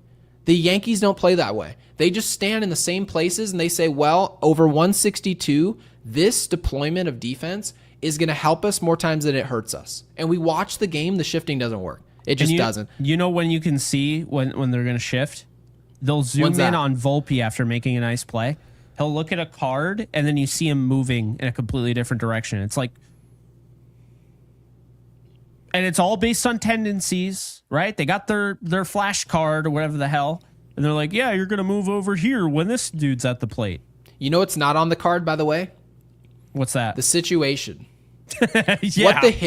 What the hitter is trying to do. Oh, this hitter's he's trying to actually go into the gap here. He's trying to drive the ball. Whereas this guy, there's 2 outs, nobody on. He's trying to get on any means necessary. He's got legs. He can run. And you're going to shift into the gap where he can just slap a ball the other way. Now he's on base and it's a problem. Then there's a ball in the gap the very next play and he scores. The Yankees have to start thinking. They're letting the numbers think for them. We all know this. Jonathan Alvarez with the 10 says, come on. Would we be surprised if Rojas is doing the shifting? No, we would not. I'll speak for Jake. Not surprised at all, right? Think about how many runners have been called out trying to score during his tenure. The Booney baseball effect. I think we need baseball savant for third base coaches. I'm really surprised that there's not, at the very least. Oh, I'm sure there's something. I could probably find it. Has to be some way to quantify how bad that is. Rojas is the worst third base coach ever. Yeah, but that said, I wanted to be fair to him and not just throw him under the bus for shifting when he's not the one that does it. So that's what I was saying. We don't know that he does, right? I don't want to be like, yeah, he's terrible at one job, so I think he probably would be terrible at the other. Like, so, yeah, that checks out. Like, I didn't want to do that. Yeah, by the way, let's get to this super chat, and then we'll obviously tee up tomorrow's game because I don't feel great about it. I'm going to be honest with you guys. It doesn't look good. It can be a win. It's baseball. Anyone can win, but we'll cover it real quick here. Obviously, we've been here for 2.5 hours. Carlos Soto with the 10 says, no disrespect. The internet changed everything. The teams before 2015 did not have to deal with hitters figuring out your approach on an iPad in the dugout. Yeah, in numbers and analytics and also technology, which is really what Carlos is getting at here. Technology can be the best thing ever, right? There's some people who get an iPhone and they'll make $1 million with it. Then there's other people with an iPhone who just sit on TikTok and scroll for 8 hours and just sit on the toilet all day. So there's different ways that you can use technology. The Yankees find the worst way possible to use tech, to use the data, and they are over-reliant on it. They need to find somebody who will consult the data but won't use it as it's the Holy Bible. This isn't John 3:16. This is just an analytic to help you. And the Yankees, no matter what the situation, they'll say, yeah, well, John tells me to stand in this hole, so I'm going to stand there. And they do it straight across the board, just totally brain dead, not thinking. Yeah. No, you're absolutely right. And it's, I'm just, I've had it. I really have. And by the way, I found something we can kind of use. So let's see. Is it a way to quantify how bad our coaches are at third base? Outs on base at home. Runners put out while making a base running play. The Yankees they have 10 of them this year. Okay. And the Rays have 23. So the Yankees are actually above league average. And extra bases taken percentage is exactly why. And this goes back to what we've been talking. Dude, I need to look at these more. This is brilliant. The Yankees are last in the league in extra bases taken percentage. Percentage of the time where a runner advances more than one base on a single or more than two bases on a double when possible. Is that not base running fundamentals? So the Yankees are the most station-to-station team, regardless. This is what I was talking about the other day. And we've added, think how much speed we've added. Cody Bellinger, Paul Goldschmidt can run, right? Jason Dominguez can run. Anthony Volpe can run. All of these players can run, and we're literally dead last in that stat. And Isaac, you better believe these boys are live. You better believe. Yes, of course. I mean, we're about to wrap, but again, thank you for stopping in 2 hours and 35 minutes into it. Tomorrow, we've got Will Warren on the mound. And again, guys, if you guys haven't subscribed to Yankees Unloaded, at 10,000 subscribers, we're going to be giving away a Yankees jersey of your choice, announced live on our podcast. If you're on Apple Podcasts, Spotify, hop on over to YouTube, subscribe here, and then you'll get involved, obviously, in the giveaway. Will Warren's on the mound tomorrow, on the road, and Jake brought that up. That's not good. It can work. It's possible. However, this is a win. This is an absolute do or die. We have to win this game. I mean, if you're not winning this game, you've really got no shot in hell. And Nate Eovaldi's got it going. He's around the zone. He knows how to execute chase pitches. We're going to have to just go out there and punch him in the mouth. I don't have any reason to tell you guys that's going to happen, but the Yankees have shown us crazier things, so we'll hope for the best. Yeah, we will certainly hope for the best. How do you see tomorrow going as far as the lineup? Because we do like now predicting lineups. It's kind of fun, you know? So what would you say? Okay. So simply put, let me just go ahead and get the box score right up in front of me. I'm going to make the assumption that the Jason Dominguez is going to play, right? Mm-hmm. Trent Grisham is going to play tomorrow. I think that's a no-brainer. Do we get Stanton in the outfield? They need his bat, man. I think Stanton sits tomorrow. He's the only one, aside from Caballero, that has a home run against Nathan Eovaldi. And I'm not telling you that's what should happen. I'm just trying to guess what I think they'll do. Paul Goldschmidt, I don't think plays tomorrow. And then people are going to say he went 3 for 5. He should be playing. No, he did that because it was against left-handed pitching. Yes. He should not play. Rice should be our... I would probably go with... honestly, here's what I would do. I would put Rice at catcher, right? I would too. I would have him catch. At first base... God, I mean, I've been saying this a while, and I don't want Cody Bellinger out of the outfield. I put Cody Bellinger, who's got reverse splits. I put him at first base. I get Grisham and Dominguez. I do not care about Trent Grisham, or I don't care about Jason Dominguez splits against lefties. I want to see what he can do and what he can develop into. He's a switch hitter. I want to utilize it. I want his speed in the game. And obviously he's facing, he's going to be hitting lefty. So, all right, well, I guess that doesn't work. Volpe will be playing. Wells shouldn't be playing. McMahon's going to start. It's against a righty. I don't know. Who do you have being benched tomorrow? All right, so this is what I have tomorrow. Catcher's going to be Rice. First base, Bellinger. Second, Jazz. Shortstop, Volpe. Oh, you think they do put Bellinger at first? Yes. Wow. Yeah, they will. That'd be awesome. And then third base, obviously they'll go back to McMahon. I'm very curious. This is where it gets interesting. Caballero could play over Dominguez tomorrow. Dominguez ended up playing today because Slater got hurt. I don't think that was the plan. Why would Dominguez not play against a right-handed arm? I don't know. Can that be explained to me?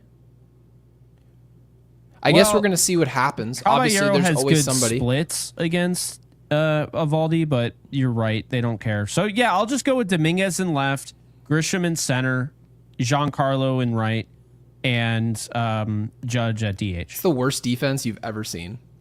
Giancarlo is going to surprise you. I'm telling you. He's got a cannon. Put these boys on rollerblades. We aren't catching a damn ball tomorrow. And obviously, Will Warren just got to be missing He's going to throw bats. somebody out tomorrow. He's got a cannon. He does have a good arm, so the ball's just got to get to his glove first. He does have tennis elbows, so I don't know if it's still there, but, you know.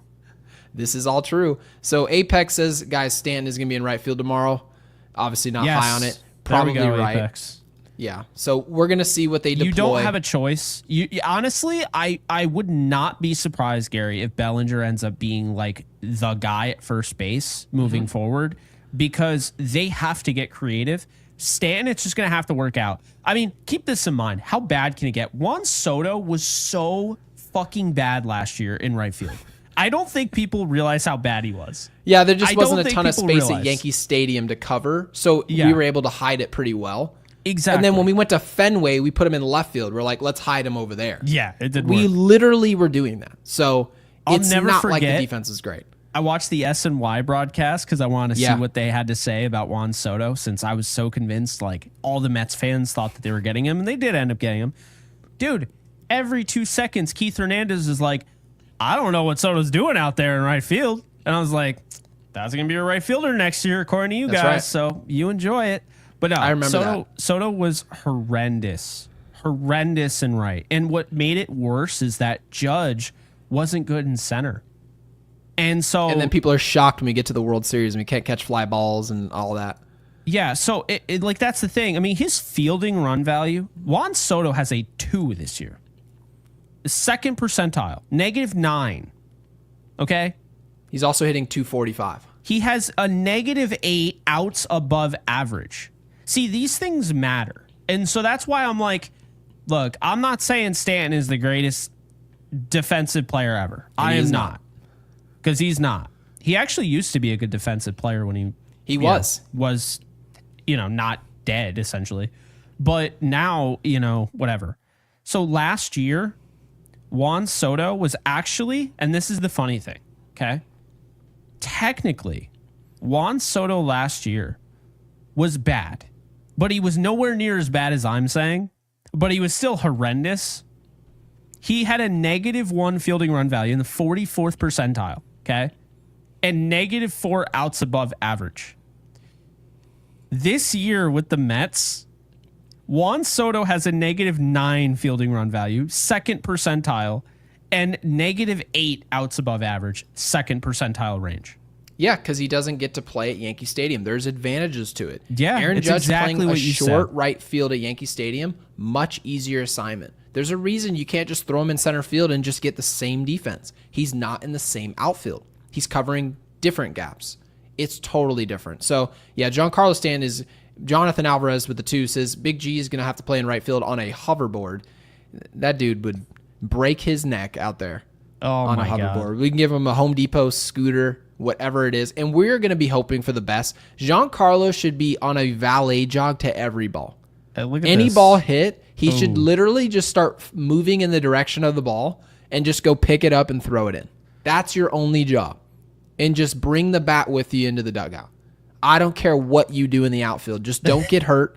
Catch the ball directly to you at best. Yeah, it's going to be like an MLB The Show where you throw like a catcher out there and you're like, wait a minute, he can't play left? And they're like, no, it's not his secondary position. No, it's so funny. It'll be like batting. If you ever try to move a center to quarterback, you just change his position and then like he throws it and the ball doesn't go. And they always fumble. Yeah, they always fumble. Just every always. time. But no, I meant to stop it and I'm just bad at this. but I was going to stop it because 2023, not to make you feel like shit, 2023 is literally the last year he played in the field. So, as you can see, he was above average. Then he was kind of hovering around average. He wasn't amazing. No, but if you hover around average with a bat, that's what you'll take. Like Juan Soto, for example, if he gives you 41st percentile glove, you're not going to go, oh, he's a bad glove. You say, no, he hit 41 homers and drove in 110. You take it. All right, so this is where he was when he played, and I think he only played, did he play in left field only? Right here? I feel like he did, but I just don't remember because it was so long ago. Yeah, I mean, all right, arm strength was, okay, his arm is kind of dying, if anything. And Smith with the 5 says, how are you guys talking about Soto right now? And people in the chat are saying SNY both always talks about the Yankees, which does not happen.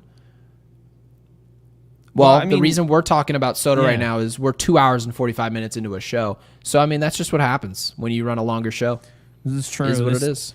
This is going to be as long as the movie Casino or The Irishman. Well, no, what was the movie that you just put up there? Remember the time you said, oh, is it as long as that movie? And I said, no, it was 2 hours and 50. There was some movie. Was it the one that you wanted me to watch? Interstellar? Interstellar, there you have it. Interstellar is about 2 hours and 45 minutes. Great movie. I think Django, another movie that's like 2:45. Ridiculously long, but just flies by. Podcast is longer than Once Upon a Time in Hollywood. And by the way, I see so many podcasters running 3-hour shows. Like a ton of podcasts out there. Yeah. And there's just nobody watching them. I'm like, how can you go 3 hours with no audience to talk to at all to help drive a conversation? Like, we certainly weren't going 3 hours. Yeah, Casino. Until it justified. Isn't that a Scorsese film? Scorsese? 3 hours? I don't remember. Irishman, I know, is 3 hours and 20 minutes. Godfather 2, which is why I haven't watched it yet, is 3 hours and 20 minutes. So what do you want them to drop in the comments? Because obviously, let's get Giancarlo's fielding numbers out of here because we know they're not good. Sorry, he will be in right field tomorrow. I'm just telling you. More than likely. I'm just How telling about you. this? Why don't we drop in the comment section Giancarlo Stanton right field? Drop that in the comments. We're likely to see it. Or if you want to throw Cody Bellinger at first base, you could drop that in the comments as well.